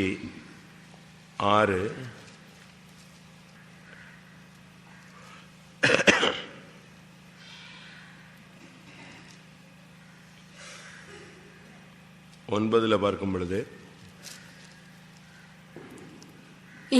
எலியாபின் குமாரர் நேமுவேல், தாத்தான், அபிராம் என்பவர்கள். இந்த தாத்தான் அபிராம் என்பவர்களே சபையில் பேர் பெற்றவர்களாயிருந்து தாத்தான் அபிராம். இந்த குரூப் சபையில் எப்படிப்பட்டவர்கள்? பேர் பெற்றவர்கள். சபையில பேர் பெற்ற ஒரு கூட்டம் இந்த தாத்தான் அபிராம். சபையில் அவங்க நல்ல பேர் பெற்றவர்களாக இருந்தாங்க. ஆனால் லைஃப் பார்த்தீங்கன்னா பயங்கர பிரச்சனைகள். இந்த தாத்தான் அபிராம் இந்த ரெண்டு பேருமே ஒரே குரூப் சேர்ந்தவங்க, அதாவது ரூபன் வம்சத்தை சேர்ந்தவர்கள். என்னாகமம் 16:1. லேவிக்கு பிறந்த கோகாத்தின் குமாரனாகிய இத்சேயாரின் மகன் கோராகு என்பவன் ரூபன் வம்சத்தில் உள்ள எலியாபின் குமாரராகிய தாத்தானையும் அபிராமையும் பேலேத்தின் ரூபன் வம்சத்தில் உள்ள எலியாபின் குமாரராகிய தாத்தானையும் அபிராமையும். இப்ப இருந்து என்ன விளங்கிக் கொள்றோம்னா, இவங்க யாரு? சபையில பேர் பெற்றவங்க. ஆனா இவங்களுடைய பேக்ரவுண்ட் என்னன்னு பாத்தீங்கன்னா, என்ன வம்சம்? ரூபன் வம்சம். ரூபன் வம்சங்கிறது தண்ணீரை போல தளம்புகிற ஒரு வம்சம். அப்படித்தான் அவங்க அப்பா அவனை பத்தி பேசும் பொழுது, அந்நியன் பேசுறதை விட்டுலாம். அவங்க சொந்த தகப்பன் என்ன சொல்றா? ஆதியாகமம் 49:4. தண்ணீரை போல தளம்பினவனே, நீ மேன்மை அடைய மாட்டாய். தண்ணீரை போல தளம்பினவன், அதாவது ஒரு ஸ்டெடினஸ் கிடையாது. அப்படியே குறை கூட நெஞ்சுக்கிட்டே இருக்கும், கூத்தாடிக்கிட்டே இருக்கும். விசுவாசத்துல நீ தளம்பக்கூடாது. ஆவிக்குரிய ஜீவியத்தில் உலகமா பிரச்சனையா பாரமா உடனே அப்படி இந்த சைடு அந்த சைடு தண்ணியை போல நீ எரிஞ்சிட்டே இருக்கக்கூடாது, தளம்பிட்டே இருக்கக்கூடாது. ஸ்டெடியா நிக்கணும். ஆணி அடிச்ச மாதிரி தான். வாழ்வோ சாவோ இயேசுக்காக என்ன செய்வேன்? நிற்பேன். நான் ஆராதிக்கிற தேவன் என்னை தப்புவிக்க வல்லவர். தப்புவியாம போனா சாகிறதுக்கு நான் என்ன ரெடி. அவ்வளவுதான். என்னை குணமாக்குவார். ரைட், குணமாக்கலன்னா எடுக்கட்டும். நான் சீக்கிரம் போய் எங்க போய் சேர்றேன்? எங்க அப்பாட்ட போய் சேர்றேன். ஒரு இடத்துல இந்த ரத்த சாட்சிகள் புஸ்தகத்தை நீங்க படிச்சு பார்த்தீங்கன்னா, ஒரு இடத்துல ஒரு போதகரையும் போதகர் மனைவியும் பயங்கர சித்திரவர்த்தப்படுத்துறாங்க இயேசுவை மறுதலிக்க சொல்லி. ஆனா அவங்க என்ன செய்யல? மறுதலிக்கல. கடைசியில் அவங்க பிள்ளைகளை கொண்டு வாங்க, அப்பதான் இந்த ஆள் என்ன செய்வான்? பிள்ளைகளை படுறத பாடு பத்து இவன் சரியாயிருவான்னு சொல்லிட்டு பிள்ளைகளை கொண்டு வந்து பயங்கரமா சித்திரவதைப்படுத்தினாங்க. சித்திரவதைப்படுத்தி ஒரு லிமிட் தாண்டின போது அந்த தகப்பனுக்கு மெண்டல் மாதிரி ஆயிட்டான். அந்த தாயும் தகப்பனும் அப்படியே அந்த ஸ்திரத்தன்மை என்ன செய்யுது? அசைது. அடி மேல அடி அடிச்சா அம்மி அசைங்கிற மாதிரி என்ன பண்றதுன்னு தெரியல. அப்படியே தடுமாற்றம் வர போற நேரத்தில் அந்த பையன், அவங்க பையன், டாடி மறுதளிச்சிடாதீங்க அப்படின்னாராம். இல்லடா நீ செத்து போயிருவ போல் இருக்கே அப்படின்னாராம். யாரு? அப்பா. தான் ஆடாட்டாலும் எது ஆடுது?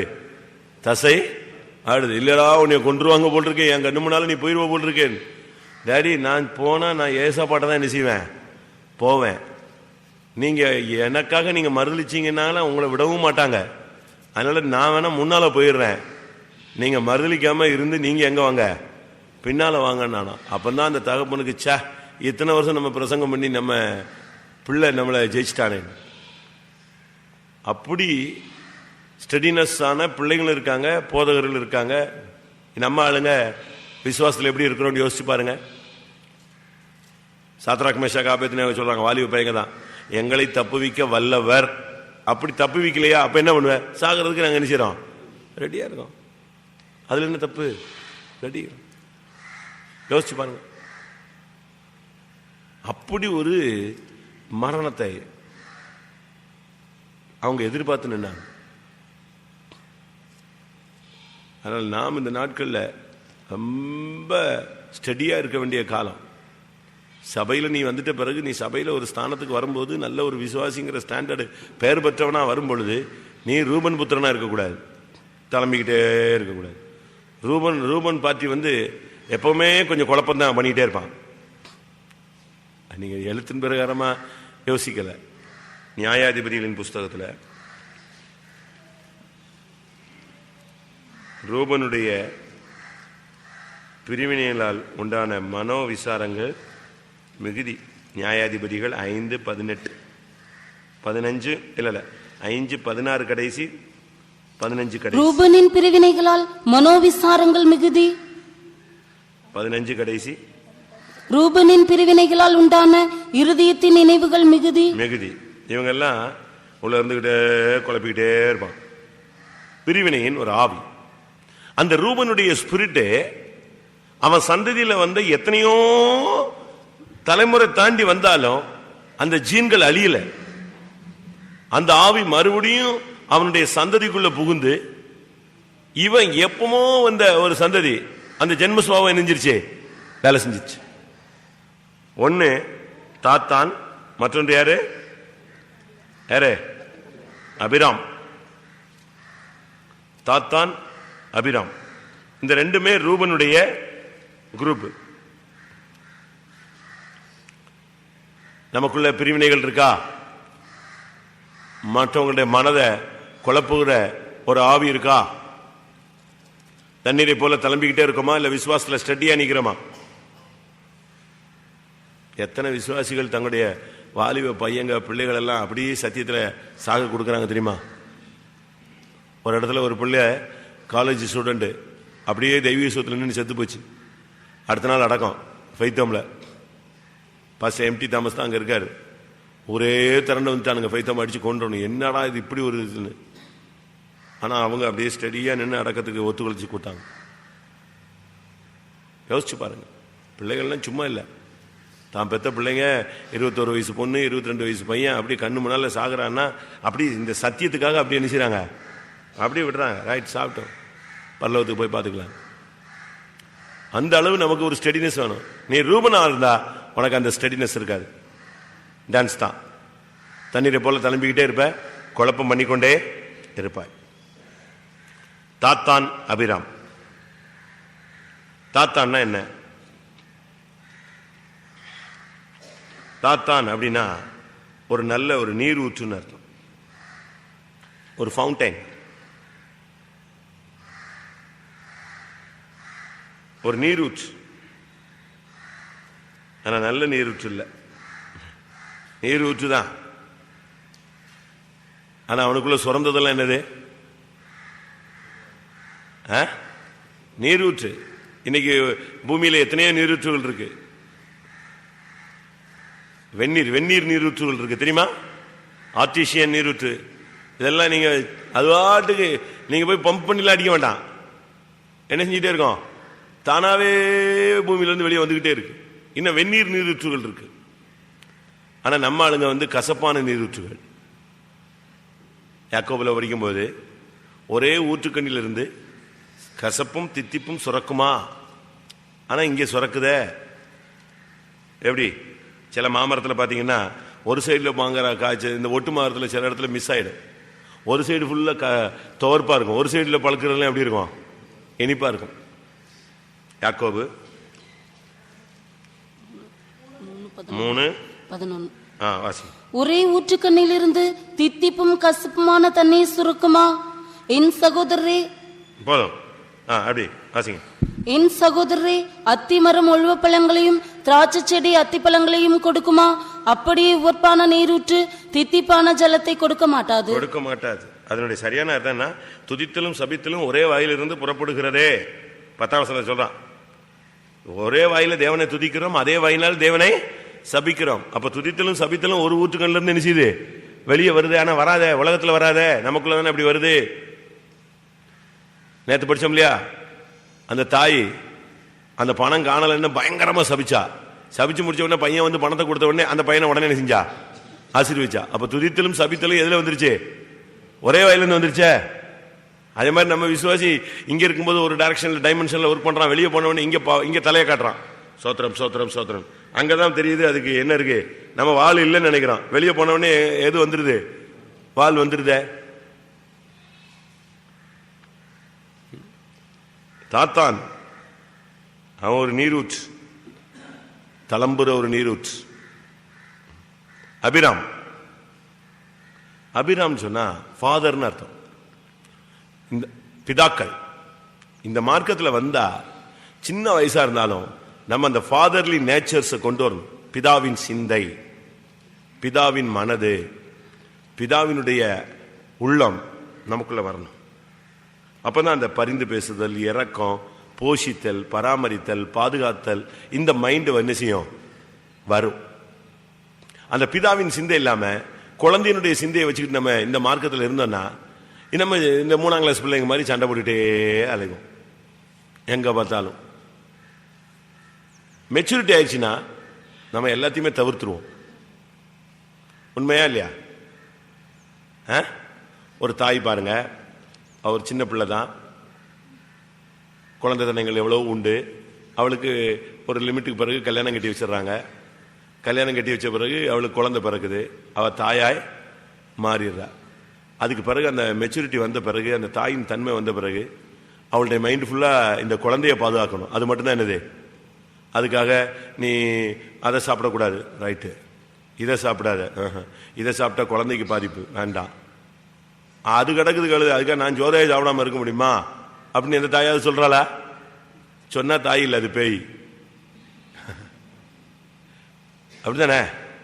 அந்த தாய் பிள்ளைக்கு சளின உடனே இவங்க சொல்லுவாங்க நீ சரியில்லை அப்படிம்பாங்க. உடனே அப்ப நான் சாப்பிட்டுருக்க கூடாதோ, இதை குடிச்சிருக்க கூடாதோ, உடனே தன்னுடைய விருப்பு வெறுப்புகளை அவ்வளத்தையும் என்ன செய்யறா?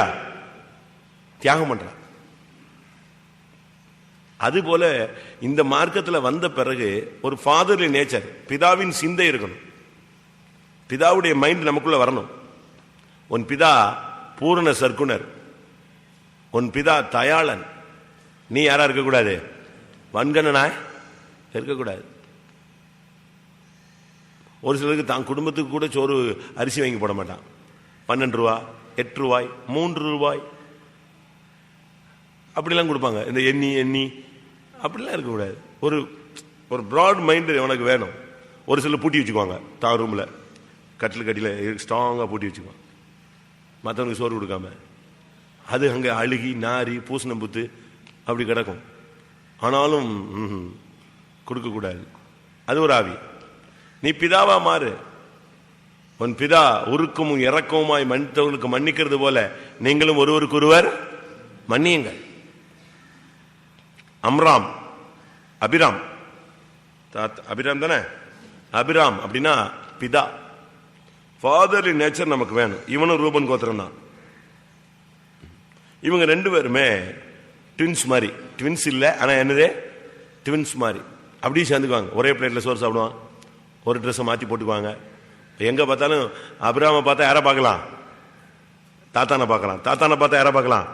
அவன். இப்படி தான். கோயிலுக்கு போனாலும் இப்படி தான், சர்ச்சுக்கு போனாலும் இங்கே தான், காட்டேஜ் பிரேயருக்கு போனாலும் இங்கே தான், கன்வென்ஷனுக்கு போனாலும் இப்படி தான். 2 பேரும் சுற்றிக்கிட்டே இருப்பான், 2 பேரும் குழப்பம் பண்ணிக்கிட்டே இருப்பான்.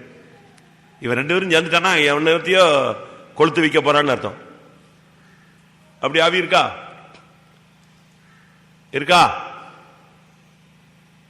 இல்லையா? 2க்குமே பதில் இல்லை. பாத்தீங்களா? நமக்குள்ள ரொம்ப பேருக்குள்ள இந்த ஆவி இருக்கு. குரூப்பிசம், குரூப் சேரும். இந்த அபிராம் என்ன பண்ண தெரியுமா? என்னாகமா 16:1 கோராகோட போய் சேர்ந்தான். பேலேத்தின் குமாரனாகிய ஓன், கோராகு, தாத்தான், அபிராம் எல்லாம் ஒரு குரூப்பா நெஞ்சாச்சு, சேர்ந்தாச்சு. 2ஆம் வசனத்துல எல்லாரும் மோசைக்கு விரோதமா எழும்பியாச்சு. 3ஆம் வசனத்துல நேர மோசைக்கும் ஆரோனுக்குமா விரோதமாய் கூட்டம் கூடி அவங்க பார்த்து எல்லாரும் பரிசுத்தம் தான், நீ என்ன புதுசா சொல்ற, குறை சொல்ற, குற்றஞ்சாட்டுற, எப்படி நீ எங்களை பிரிச்சு பேசலாம், நீ மிஞ்சி பேசுற, அதெல்லாம் கர்த்தர்லாம் நல்லவர் தான், கர்த்தர் அன்புள்ளவர் தான், நீங்க தான் ரொம்ப பெரிய ஆளா உங்களை காட்டிக்கிறீங்க, பம்பெழுத்துட்டான். ஒரு ஆவி நமக்குள்ள எப்படி இருக்கா? ஆவி டக்குன்னு சேர்ந்தான். யாரு கூட போய் சேர்ந்தாச்சு? கோராக லேவி குடும்பம். இவன் டக்குன்னு அங்க போனா அங்க 2 பேரை பிடிச்சா, இவனை சேர்த்தான். இப்போ 4 பேர் தலைவர்கள் சேர்ந்துட்டாங்க. கோராகு, தாத்தான், அபிராம், ஓன் எல்லாம் ஒரு குரூப் சேர்ந்தாச்சு. எல்லாம் சேர்ந்து நேர, அதாவது தனியா போனா பிரச்சனைன்னு சொல்லிட்டு நேர மோசைட்ட ஆரோனுக்கு விரோதமா நீங்க செஞ்ச தப்பு, நீ எப்படி செய்யக்கூடாது, அப்படி செய்யக்கூடாது. கொஸ்டின் நான் ஒன்று சொல்றேன், நீ நியாயம் கேட்காத, தெய்வத்தை என்ன செய்ய, நியாயம் கேட்க விடு.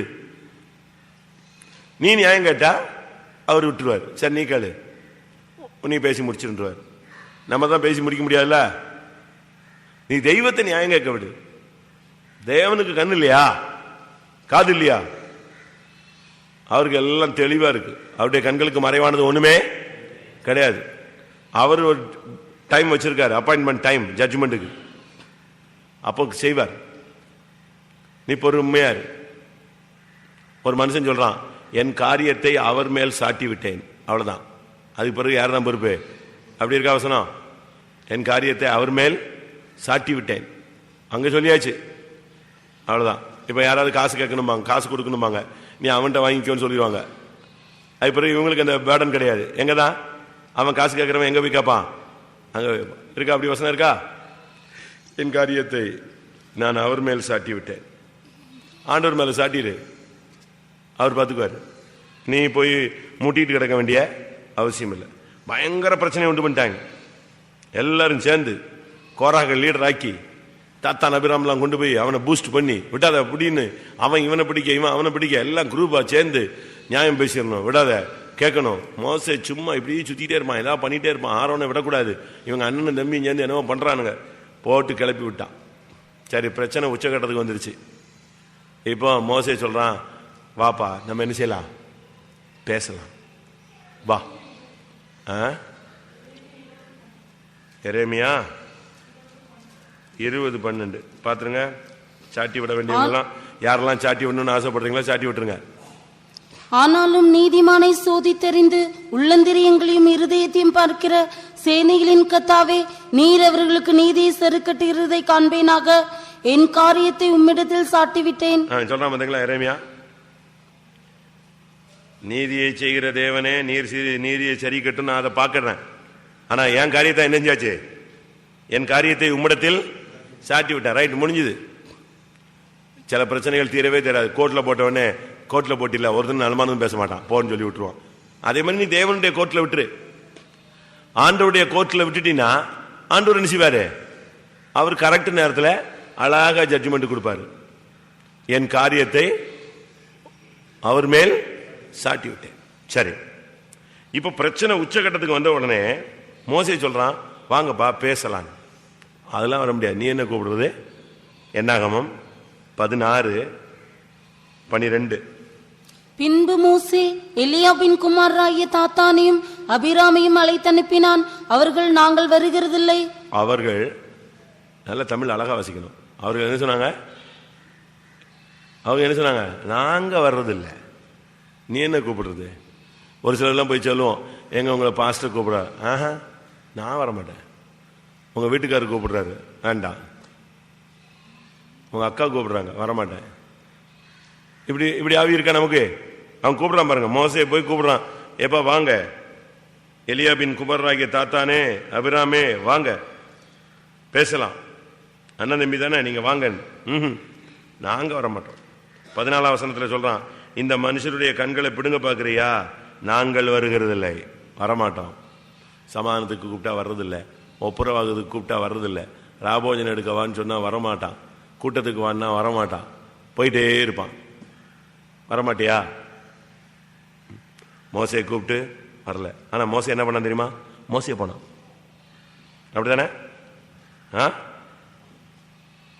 அவங்க சொல்றாங்க, அவங்க விலகி போனாலும் மோசே நேர அவங்க போனான், அவங்கள தேடி போனான். 25ஆம் வசனம்.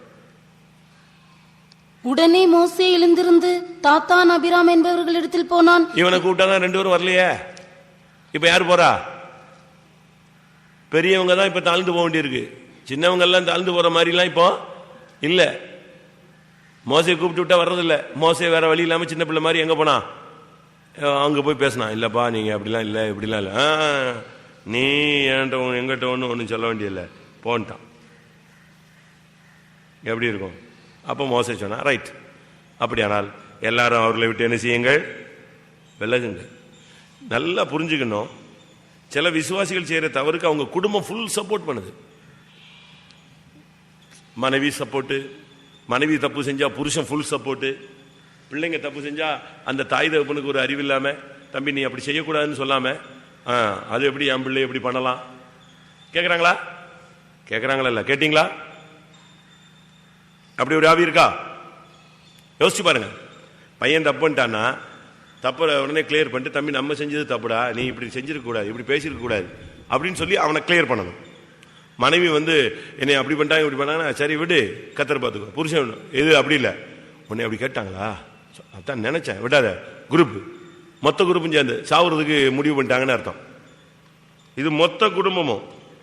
மோசே சொல்றான், எல்லாரும் அவர்களை விட்டு விலகுங்கள் அப்படின்னு உடனே அந்த குரூப் எல்லாம் அழகா அவங்க குடும்பத்தோடு நின்றுக்கிட்டான். 27ஆம் வசனம் பாருங்க, என்னாகமம் 16:27. அப்படியே அவர்கள் கோராகு, தாத்தான், அபிராம் என்பவர்களுடைய வாசஸ்தலத்தை விட்டு விலகி போனார்கள். தாத்தானும் அபிராமும் வெளியே வந்து தங்கள் பெண் ஜாதிகள், பிள்ளைகள், குழந்தைகளோடும் தங்கள் கூடார வாசலிலே நின்றார்கள். நாபாலுக்கு நியாய தீர்ப்பு வரப்போகுதுன்னா உடனே அபிகாயில் எங்க ஓடனா, தாவீதுட்ட ஓடனா. ஐயோ என் ஆண்டவனே, நியாய தீர்ப்பு கொடுத்துடாதீங்க, பொல்லாப்பு செய்ய வேண்டாம், கர்த்தர் நியாயம் இருக்கட்டும், நீங்க ஏன் இப்படி சண்டை போடுறீங்கன்னு சொல்லி ஓடனா. அதனால அன்னைக்கு அபிகாயிலுடைய குடும்பம் என்ன செய்யப்பட்டது, பாதுகாக்கப்பட்டது. இதை விட்டுவிட்டு இங்க பாத்தீங்கன்னா மனைவி பிள்ளைகள் எல்லாம் அவங்க அப்பா செய்யறது கரெக்டு, சாகுறது கரெக்டா, மொத்தமா குழியில இறங்க போறிய அது கரெக்டா, ஊழியத்துக்கு எடுத்து பேசுறிய அது கரெக்டா, ஒரே ஆவி. அந்த ரூபனுடைய ஆவி அப்படியே உள்ள உட்கார்ந்து அப்படியே போய் மொத்தமா சேர்ந்தாங்க. ஒருத்தனுடைய மனைவி கூட எங்க நம்ம செய்யறது தப்புங்க, இது பிரியம் இல்லாதது. பிலாத்துனுடைய மனைவி சொப்பனம் பார்த்து சொல்றா, அந்த நீதிமானி நிமித்தம் நான் ரொம்ப கஷ்டப்பட்டுட்டேன், அவரை ஒன்னும் நெஞ்சிடாத செஞ்சிடாதன்னு சொல்லி ஆள் அனுப்பி விடுறா. இங்க இந்த மனைவி எல்லாம் ஜால்ரா அடிக்கிற மனைவி. ஆமா ஆமா, எங்க வீட்டுக்காரர் அப்படி செஞ்சிருக்கூடாதுல்ல, அப்படி சொல்லிருக்கூடாதுல்ல. கடைசியில் என்னாச்சு, குடும்பமா கூட்டு குடும்பமா நினைஞ்சாங்க. 26:9, சகல மனிதரும் சாகிறபடி இவர்கள் செத்து சகல மனிதருக்கும் நேரிடுகிறது போல இவர்களுக்கும் நேரிட்டால் கர்த்தர் என்னை அனுப்பவில்லை என்று அறிவீர்கள். அவன் சொல்றான், எச்சரிப்பு, ஃபைனல் வார்னிங், கடைசி எச்சரிப்பு மாதிரி கொடுக்குறான். அப்பமாவது என்னைய மன்னிச்சிருங்க, ஏதோ பேசிட்டோம் அப்படின்னு சொல்ல தெரியல பாருங்க. எல்லாம் அதெல்லாம் ஒன்றும் இல்லை, அப்படிலாம் மோசம் ஒன்றும் பண்ண முடியாது, இவன் பெரிய ஆளான். அடுத்த செகண்ட் என்ன வந்துருச்சு, பூமி அவர்களை விளங்கி போட்டது. அதாவது நம்ம செஞ்ச தப்புக்கு ஜட்ஜ்மெண்ட் உண்டுன்னு தெரிஞ்சும் துணிஞ்சு செய்யறது. எபிரேயர் 10:27, சத்தியத்தை அறியும் அறிவை அவர்கள் அடைந்த பின்பு ஒருத்தன் மனப்பூர்வமா பாவம் செஞ்சா அவனுக்கு கோபாக்கினை தான் கிடைக்கும். 26:27. சத்தியத்தை அறியும் அறிவை அடைந்த பின்பு நாம் மனப்பூர்வமாய் பாவம் செய்கிறவர்களா இருந்தால் பாவங்களின் நிமித்தம் செலுத்தத்தக்க வேறொரு பலி இனி இராமல் நியாய தீர்ப்பு வரும் என்று பயத்தோடே எதிர்பார்க்குதலும் விரோதிகளை பற்றிக்கும் கோபாக்கினையுமே இருக்கும். சத்தியத்தை அறிய அறிவு அடைந்த பின்பு மனப்பூர்வமா பாவம் செய்தா அதனுடைய வசனம் கோபாக்கினை வரும் தான் இருக்கு. நல்லா தெரியுது, அடி வாங்க போறோம், சாக போறோம்னு. ஆனா அப்படியே போய் அந்த குடும்பங்கள் எல்லாம் ஒரு மனைவி ஒருத்திக்கு கூட புத்தி வரலையா, ஒரு பிள்ளைக்கு கூட புத்தி வரலையா. சில குடும்பங்கள் பாருங்க, இப்படி குடும்பமாவே சபையை கலக்கிட்டே இருப்பான், கூட்டையை கலப்பிக்கிட்டே இருப்பான். குடும்பமா ஃபேமிலியே சில காரியங்கள்ல பாவத்துக்கு ஒத்து போகும். அண்ணன் தம்பி குடும்பம், அக்கா தங்கச்சி குடும்பம் எல்லாம் தப்புன்னு தெரியும். ஆனா அந்த மண்டைகளுக்கு தப்புன்னு என்ன செய்யாது, ஏறாது. அது ஃபுல்லா ஒரே ட்ராக்ல தான் போய் சாகும். அப்படி செய்யக்கூடாது, தேவனுக்கு விரோதமா நம்ம செய்யக்கூடாது. நான் உங்களுக்கு சொல்லியிருப்பேன், பாஸ்டர் ஜோயல் அடிக்கடி சொல்லுவார், தேவன் நியாயம் தீர்த்தா எப்படி செய்யணும். ஒரு ஆபீஸ்ல வேலை பார்க்குற ஒரு விசுவாசிக்கு விரோதமா ஒரு 3 பேர் சேர்ந்து அவனை கவுத்துறதுக்காக அவன் லஞ்சம் வாங்கிட்டான், அவன் அப்படி பண்ணிட்டான் இப்படி பண்ணிட்டான்னு சொல்லி அவன் மேல கேச போட்டு விட்டாங்க, அவனை சஸ்பெண்ட் பண்ணிட்டாங்க. அவன் விசுவாசி. அவன் போய் பாஸ்டர் சொன்னா, பாஸ்டர் கேட்டானா நீ தப்பு பண்ணியான், ஐயோன்னு அழுதுட்டானா. ஐயோ நான் ஒரு தப்பு என்ன செய்யல, 10 பைசா வாங்கல, இந்த தப்புக்கு எனக்கு சம்பந்தம் இல்லை, நான் உங்களோட ஒத்து போகலங்கிறதுக்காக என்னைய கவுத்திட்டானுங்க மொத்தமா சேர்ந்து பெந்தேகோஸ்காரன்னு. சரி விடு, ஒவ்வொரு நாளும் ஜெபம் பண்ணுவானா. ஏன்னா வேலை சஸ்பெண்ட், எங்க போக முடியாது, ஆபீஸ் போக முடியாதுல, டெய்லி பைத்தம் வருவான். வேற அவனுக்கு வழி, எப்ப வந்தாலும் பைத்தம்ல வந்துட்டு அழுதுட்டு ஜெபிச்சுட்டு டெய்லி பஞ்சாயத்து ஆண்டவட்ட வச்சுட்டு போயிட்டாங்க. கடைசியில் என்கொயரி கேஸ் ஸ்டார்ட் ஆயிடுச்சு. என்கொயரி ஸ்டார்ட் பண்ணுது. என்கொயரி ஸ்டார்ட் பண்ற அன்னைக்கு பாத்தீங்கன்னா கோர்ட்ல கூப்பிடுறாங்க. இவன் போயிட்டான், ஏன்னா இவனுக்கு வேலை கிடைக்கணும், வாழ்க்கை வாழணும், பிள்ளைகளை காப்பாற்றணும், அதனால முதல்ல போயிட்டான் கோர்ட்டுக்கு. அவங்க 3 பேரும் வராங்கன்னு பார்த்தா கோர்ட்ல டைம் ஆயிடுச்சு, விசாரணை தொடங்கிடுச்சு. 3 பேர் பேரையும் சொல்றான். யாரே? Opposite team. கோர்ட்ல போயிருக்கீங்களா? கத்துவான் வாசல்ல வந்து, ராஜன் ராஜன் ராஜன் அப்படிமா. உடனே எங்க போனோம்? ஸ்கூல்ல ஆஜர் சொன்ன மாதிரி உள்ள ஓடணும். அதே மாதிரி உள்ள போகணும். இப்போ கூப்பிட்டாச்சு, இவனை கூப்பிட்டா உள்ள போயிட்டான். அடுத்த 3 பேரையும் கூப்பிட்டா யாரும் வரல, 3 பேரும் வரல. உடனே அவங்க வக்கீல் யாராவது அப்படின்னா வக்கீல் வராது. என்ன, சாரி, காலையில் வரும்போது 3 பேர் ஆக்சிடென்ட்ல செத்துட்டாங்க, அதனால இந்த கேஸ்ல இருந்து நான் வித்ட்ரா ஆகிறேன். எப்படி இருக்கும்? 3 பேர் ஆக்சிடென்ட்ல, 3 பேர் வந்தா வர்ற வழியில தூக்கிட்டார் சுவாமி, அவுட்டு. அப்போ ஜட்ஜுக்கு புரிஞ்சிருச்சு, இதுல ஏதோ அநீதி இருந்திருக்கு. அரசன் அன்று கொள்வான், தெய்வம் நின்று கேட்கும். உடனே ஜட்ஜ்மெண்ட், சரியான சாட்சிகள் இல்லாதபடினால் என்னது, விடுதலை. ஆச்சா, ஒரே அடி. மறுபடி அந்த வேலை கிடைச்சது. எதுக்கு இதை சொல்றேன்னா, நாம அடி விழுன்னு தெரிஞ்சா கவனமா இருக்கணும். 3 பேரும் சேர்ந்து ஒருமித்து எதிர்க்க கூடாது. புருஷன், மனைவி, பிள்ளைகள், பெஞ்சாதி, பிள்ளைகள் எல்லாம் சேர்ந்துருச்சு. அப்படி நீங்க சபையில வந்துட்டு கலகம் பண்ற குடும்பமா என்ன செய்யக்கூடாது, சபைக்குள்ள இருக்கக்கூடாது. புருஷன் ஏதோ முஞ்சிட்டாரு, மனைவி ஏதாவது தப்பு பண்றான்னா நம்ம தாழ்ந்து போனோம். எதுக்கு சபைக்கு போறோம்? பரலோகத்துக்கு போறதுக்கு, சண்டை போடுறதுக்கு அல்ல. அப்படிங்கிற ஒரு வெளிப்படுத்தல என்ன செய்யணும், சொல்லிக் கொடுக்கணும். கடைசியில் பாத்தீங்கன்னா தாத்தானும் அபிராமும் போய் சேர வேண்டிய இடத்துல சேர்ந்தான். அந்த பிதாக்களின் தன்மை இல்லாவிட்டால், நீரூற்றில் நல்ல தண்ணீர் இல்லாவிட்டால் நம்முடைய வாழ்க்கை ஜெயம் இல்லாமல் முடியும். அடுத்து இவங்களை கிளப்பி விட்டது யார் தெரியுமா? யாரு? கோராகு. கோராகுன்னு ஒரு ஆள் தான் இவங்களை நெஞ்சது டியூன் பண்ணி விட்டது. இவங்க முடிஞ்சு வசனத்தை பத்தி பேசுறான்னு பார்த்தா, கூட்டம் முடிஞ்சு வசனத்தை பத்தி பேசுறான்னா, கூட்டம் முடிஞ்சு இவன் பிரசங்கத்துல என்னென்ன சொன்னாங்களோ அது நமக்கு தான் சொன்னாங்க, உனக்கு தான் சொன்னாங்க, அந்த ஆள் இங்க வந்தான், இங்க ஆள் வந்தான், இதை பேசக்கூடாது. ஒரு இடத்துல ஒரு பாஸ்டர் சொல்றாரு, எல்லாரும் டைரி எழுதுறான், அது பிரசங்கத்தை எழுதுறானா எனக்கு விரோதமா எழுதுறானான்னு தெரியலையே அப்படின்னாரு. தாம்பரத்தில் ஒரு பாஸ்டர் பிரசங்கம் பண்ணும்போது முடிச்சு சொல்லாரு, வேக வேகமா எழுதுறான் இவன், ஒரு நாளும் டைரி எழுத மாட்டானே, இன்னைக்கு எழுதுறானே, இவன் எனக்கு விரோதமா எழுதுறானா பிரசங்கத்தை எழுதுறானான்னு தெரியலையப்பா அப்படின்னாராம். கூட்டத்திலேயே நோட் பண்ணிக்கிறது, என்னென்ன பாயிண்ட்லாம் நமக்கு ஆப்போசிட்டா பேசுறாரு டக்க டக்க டக்க டக்குன்னு. அப்படிலாம் செய்யக்கூடாது. நீங்க ரொம்ப தெளிவா இருக்கணும். இவனை கிளப்பி விட்டதே கோராகு தான். இவன் சும்மா இருந்தான் பாவம். தாத்தான அபிராமும் ஓனுங்க அமைதியா இருந்த பாட்டிகள். இவனை கிளப்பி விட்டது யாரு? கோராகு தான். கோராகுன்னா என்ன அர்த்தம்? பனிக்கட்டின்னு அர்த்தம். ஐஸ் வைக்கிறது. பேர் வச்சிருக்கான் பாருங்க அந்த காலத்துல. ஐஸ், ஐஸ் தெரியாதா? பனிக்கட்டி. கோராகுன்னா ஒரு அர்த்தம் பனிக்கட்டி. நம்ம ஆளுங்களுக்கு ஐஸ் வச்சுட்டா, இந்த காக்காவுக்கு நிறைய ஐஸ் வச்சது, நல்லா பாடுறீங்க சிஸ்டர் இருந்துச்சு, காக்கா வடையை விட்டுட்டு ஆண்டுச்சு, அவ்வளவுதான். புகழுக்கு மயங்காதவன் எவனுமே கிடையாது. அநேக பெண்கள் இந்த வாலிப வயதில் விழுகிறதுக்கு காரணமே என்னதுதான்? புகழ்ச்சி. அதனாலதான் பைபிள் அழகா சொல்லுகிறது, ஒருவனுக்கு உண்டாகிற புகழ்ச்சி தான் அவனுக்கு என்னது? சோதனைன்னு சொல்லு. உன்னைய மாதிரி ஆளை இது வரைக்கும் பார்க்கலன்னு இது அடடா நம்ம உடனே இவங்க அப்படியே ஹீட்டுக்கு போய் பொத்துன்னு விழுந்து வீட்டில் பூச்சி விளக்கில் போய் எரிஞ்சு விழுந்து சாம்பலான மாதிரி வாழ்க்கையை ஒழிச்சுது. பேச்சில் மயங்கிறது, பார்வையில் மயங்கிறது. ஒரு பையன் டெய்லி கார்ல வருவான், ஒரு குரூப்பா வருவானுங்க. கடைசியில் வந்தது ஃப்ரெண்டோட காரு. ஆனா இந்த பிள்ளைக்கு அது தெரியல. அவன் வர்றது என்னது? கார். நம்ம எத்தனை நாள் தான் சைக்கிள் விட்டு வர்றோம், இவனை கல்யாணம் கட்டினா எதுல போயிடலாம்? கார்ல வரான். அவன் ஓசி கார்ல வராங்கிறது கல்யாணம் முடிஞ்ச பிறகுதான் தெரிஞ்சது. இப்படி எவ்வளவோ கதைகள் இருக்கு. புத்தி இல்லாம பெந்தேகோஸ்ல இருந்துட்டு கூட ஒரு ஆவிக்குரிய ஜீவித்துல மெச்சூரிட்டி இல்லாம எத்தனை பிள்ளைங்க இப்படி கெட்டு குட்டிச்சோரா இருக்கு தெரியுமா?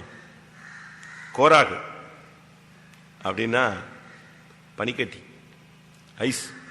இவன் பேசினா பாருங்க, டக்குன்னு யாரெல்லாம் விழுந்துட்டா? தாத்தான் விழுந்துட்டான், அபிராம் விழுந்துட்டான், யாரும் விழுந்தாச்சு? ஓன்னு ஒருத்தன் விழுந்துட்டான். மொத்தமா குரூப்பே விழுந்துட்டானு.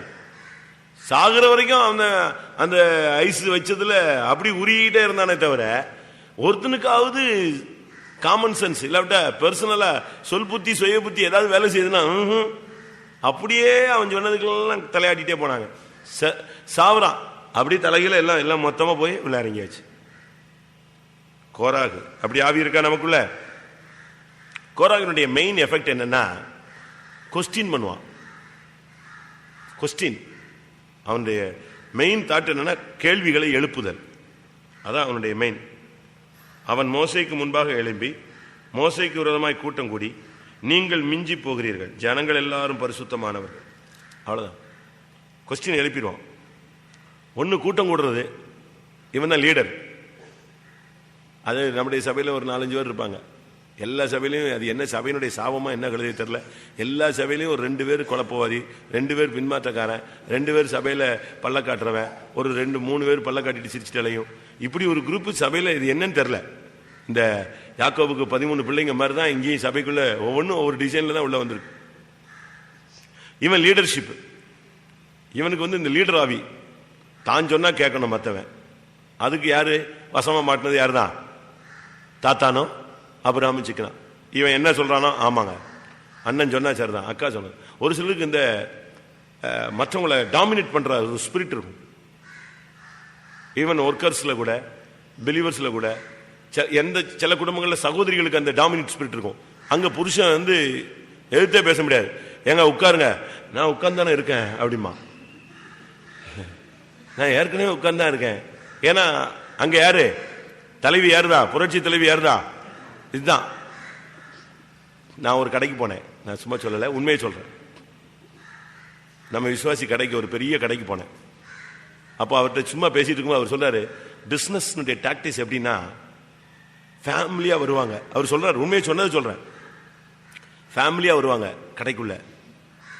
எங்க கடையில் உள்ள பையங்க பொண்ணுங்க அந்த இதுல யாரு சுப்பீரியர்னு பார்ப்பாங்க. மனைவி வெயிட்டா புருஷன் வெயிட்டான்னு கரெக்டா பார்த்துக்குவோம். வந்த உடனே அங்க புருஷன் சொல்றதுதான் எடுபடுது அப்படின்னா நாங்க அப்படியே ஒய்ஃப் கிட்டே போக மாட்டோம். எங்க போவோம்? இவரையே பிடிச்சி இதை பாருங்க, அதை பாருங்க, இது இந்த ரேட்டு, இது ரொம்ப சீப்பு, இப்படியே கொண்டு போவோம். இந்த அம்மா அங்க டம்மியா இருக்கும், நாங்க இங்க சேல்ஸை தூக்கிடுவோம். அவனை 40,000 ரூபாய் பீஸ் கொண்டு போய் நிப்பாட்டுவோம், 80,000 ரூபாய்க்கு பீஸ் கொண்டு போவோம். அவன் தான் அங்க யாரு? அவன் தான் அங்க கீ பர்சன். அதனால அவனை பிடிச்சிக்கும். சில இடத்துல வந்தா அவரு பின்னால காரை பூட்டிட்டு மெல்ல பின்னால வருவாரு. நீ பாருமா அப்படிம்பாரு, நாங்க பாத்துருவோம். கரெக்டு. இந்த அம்மாவை கொண்டு போய் ஃபுல்லா அவ்வளோதையும் காட்டி, இது 90,000 ரூபா, 1,00,000 ரூபா.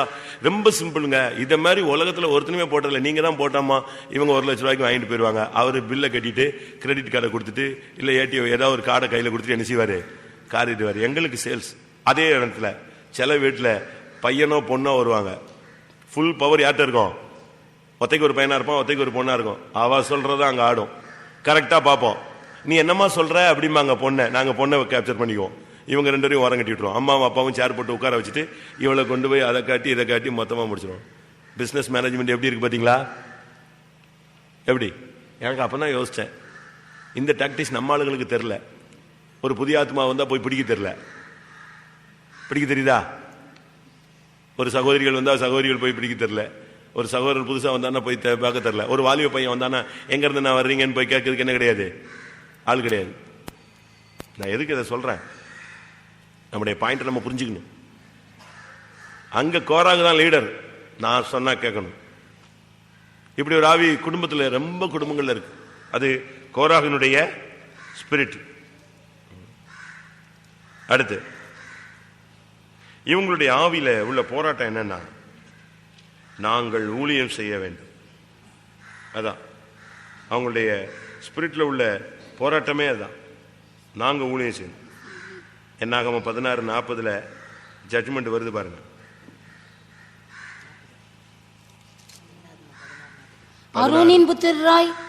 ஆரோனின் புத்திரராயிராத அந்நியன் ஒருவனும் கர்த்தருடைய சந்நிதியில் தூபங்காட்ட வராதபடிக்கும், கோராகை போலும் அவன் கூட்டத்தாரை போலும் இராதபடிக்கும், இஸ்ரவேல் புத்திரருக்கு ஞாபகக்குறியாய் இருக்கும் பொருட்டு. போதும்.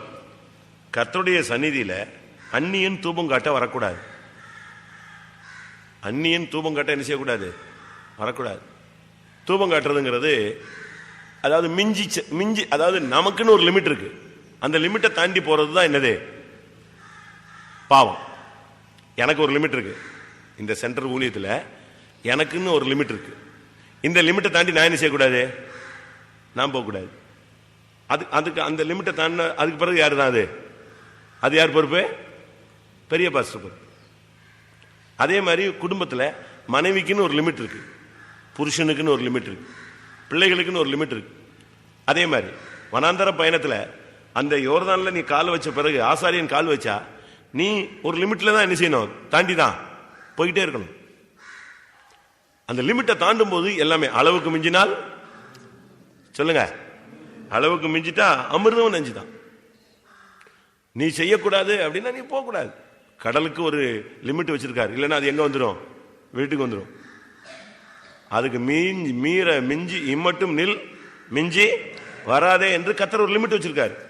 அது என்ன கொதிச்சு குதிச்சாலும், சுனாமியே வந்தாலும் ரிவர்ஸ் போய் எங்க போய் நின்னுக்கணும், சொல்லுங்க, அங்க போய் கரெக்டா அந்த இடத்துல நிக்கணும். அதுக்கு தான், அதுதான் லிமிட். அதே மாதிரி உனக்கும் ஒவ்வொரு லிமிட் வச்சிருக்காரு. ஊழியத்திலையும் சரி, ஜீவியத்திலையும் சரி, சபைகள்ல ஊழியக்காரங்க விஷயத்துல, எந்த விஷயத்திலுமே நீ அந்த லிமிட் வந்துட்டு உன் வேலையை பார்த்து போயிட்டே இருக்கும். இவன் என்ன பண்ணிட்டான், நான் தூபம் காட்டுவேன். தூபம் காட்ட நீ வரக்கூடாது. சங்கீதத்தில் 131 தாவீது சொல்றான், மிஞ்சின கருமங்களிலும் பெரிய காரியங்களிலும் 131:1, கர்த்தாவே, என் இருதயம் இருமாப்புள்ளதல்ல, என் கண்கள் மேட்டிமை உள்ளவைகளும் அல்ல. பெரிய காரியங்களிலும் எனக்கு மிஞ்சின கருமங்களிலும் நான் தலையிடுகிறதும் இல்லை. தலையிடுகிறது உள்ள வராத. மிஞ்சின காரியங்கள் எல்லாம் போய் தலையிடாதீங்க. அளவுக்கு மிஞ்சி அங்கங்கெல்லாம் போய் தலையை கொடுத்துட்டு மாட்டிக்காத. நமக்கு அது வேண்டியது இல்லை. யாராவது வந்து ஏதாவது ஒரு கதையை, சம்பந்தம் இல்லாத கதையை, உனக்கு அவசியம் இல்லாத கதையை, சபை ஊழியக்காரங்க விஷயமோ விசுவாசிகள் விஷயமோ ஏதாவது ஒரு காரியத்தை சொன்னான்னா நீ என்ன செய்யணும், எவ்வளவு சீக்கிரம் அந்த இடத்துல இருந்து விலகி போக முடியுமோ அவ்வளவு குயிக்கா அணிஞ்சிடணும். நாளைக்கு யாரெல்லாம் இருந்தானா உன் பேரும் சேர்ந்து என்ன செய்யும், வரும். 2 நாளாகமோ 26:18,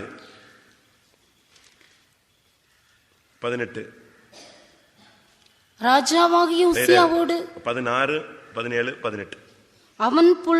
அவன் பலப்பட்ட போது தனக்கு கேடுண்டாக மட்டும் அவனுடைய மனம் மேட்டிமையாக்கி தன் தேவனாய கர்த்தருக்கு விரோதமாக மீறுதல் செய்து தூபபீடத்தின் மேல் தூபங்காட்ட கர்த்தருடைய ஆலயத்திற்குள் பிரவேசித்தான். ஆசாரியனாகிய அசரியாவும் அவனோடு கூட கர்த்தரின் ஆசாரியரான பராக்கிரமசாலிகளாகிய 80 பேரும் அவன் பிறகே உட்பிரவேசித்து ராஜாவாகிய உசியாவோடு எதிர்த்து நின்று, உசியாவே, கர்த்தருக்கு தூபங்காட்டுகிறது உமக்கு அடுத்ததல்ல.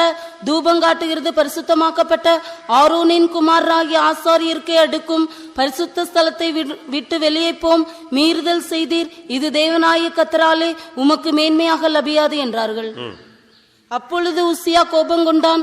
அவன் தூபகலசத்தை தன் கையிலே பிடித்து ஆசாரியரோட கோபமாய் பேசுகிற போது ஆசாரியருக்கு முன்பாக கர்த்தருடைய ஆலயத்திலே தூபபீடத்தின் முன் நிற்கிற அவனுடைய நெற்றியிலே குஷ்டரோகம் தோன்றிற்று. மிஞ்சி போய் கிடைச்சது என்னது, குஷ்டரோகம். அவசியம் இல்லாம எங்கேயும் போகாது. பக்கத்து வீட்டில் கூட பிரச்சனைனா அவங்க கூப்பிடாம நீயா போய் என்ன செஞ்சிடாத, தலையை கொடுத்துறாது. கடைசியில் அவங்க 2 பேரும் சேர்ந்துக்குவாங்க, புருஷன் மனைவி. யார் மாட்டிக்குவா? எங்க அண்ணன் ஒரு நாள் எங்கேயோ வேலைக்கு போகும்போது உலகத்தில் புருஷன் வந்து ஒருத்தன், அவன் எவனோ ரோட்டில் மனைவியை போட்டு சரி அடி அடிச்சுட்டான். ஜனங்கள் பார்த்துட்டு வேடிக்கை பார்த்துட்டு போறாங்களே தவிர, ஜனங்கள் வேடிக்கை பார்க்குறாங்களே தவிர யாரும் என்ன செய்யல, தடுக்கல. எங்க அண்ணன் என்ன பண்ணி விட்டாரு, வேகமா போனாரு. எல்லாரும் ஏவா இப்படி போட்டு மாடு போட்டு அடிச்ச மாதிரி அடிக்கிறான் புத்தி இல்லாம அப்படின்னு உடனே இவர் டபால் எங்க போயிட்டாரு, ரட்சகர் உள்ள போயிட்டாரு.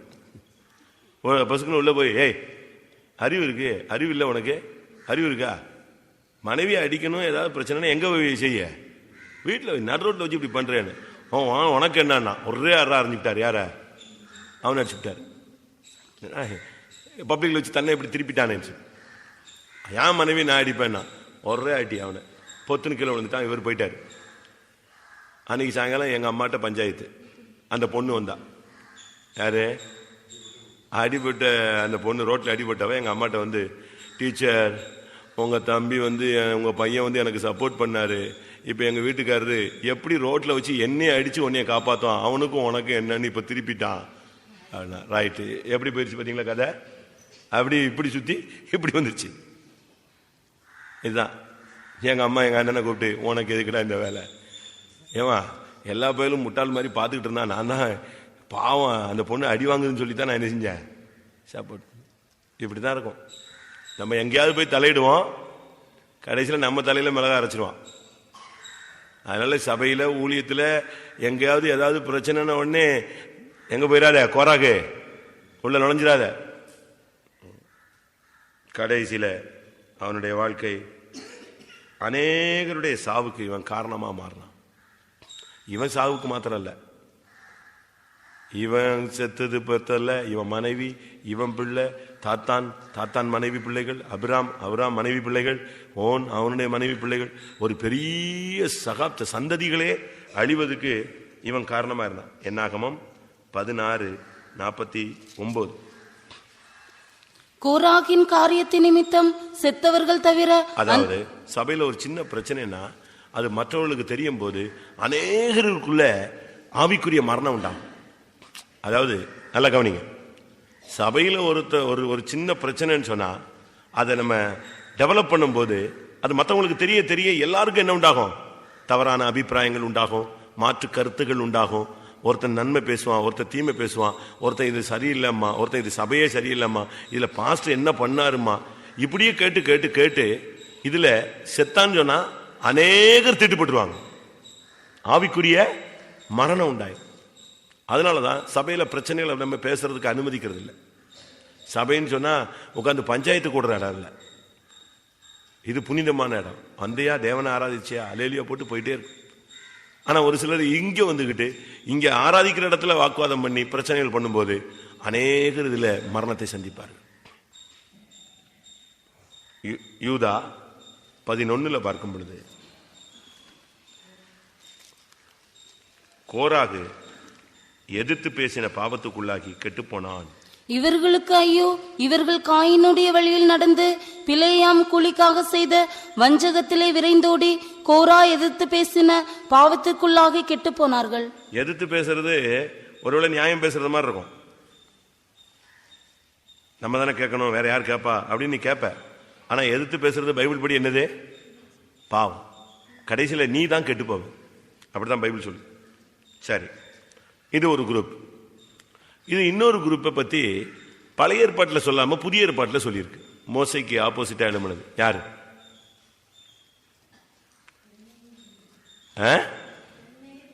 என்னே எம்ரே அப்படின்னு 2 பேர புதிய ஏற்பாட்டில் 2 தீமோத்தியில 3:8 என்னையும் எம்பிரேயும் மோசேக்கு எதிர்த்து நின்றது போல இவர்களும் சத்தியத்துக்கு எதிர்த்து நின்றார்கள். இவர்கள் துர்புத்தியுள்ள மனுஷர்கள், விசுவாச விஷயத்தில் பரீட்சைக்கு நில்லாதவர்கள்.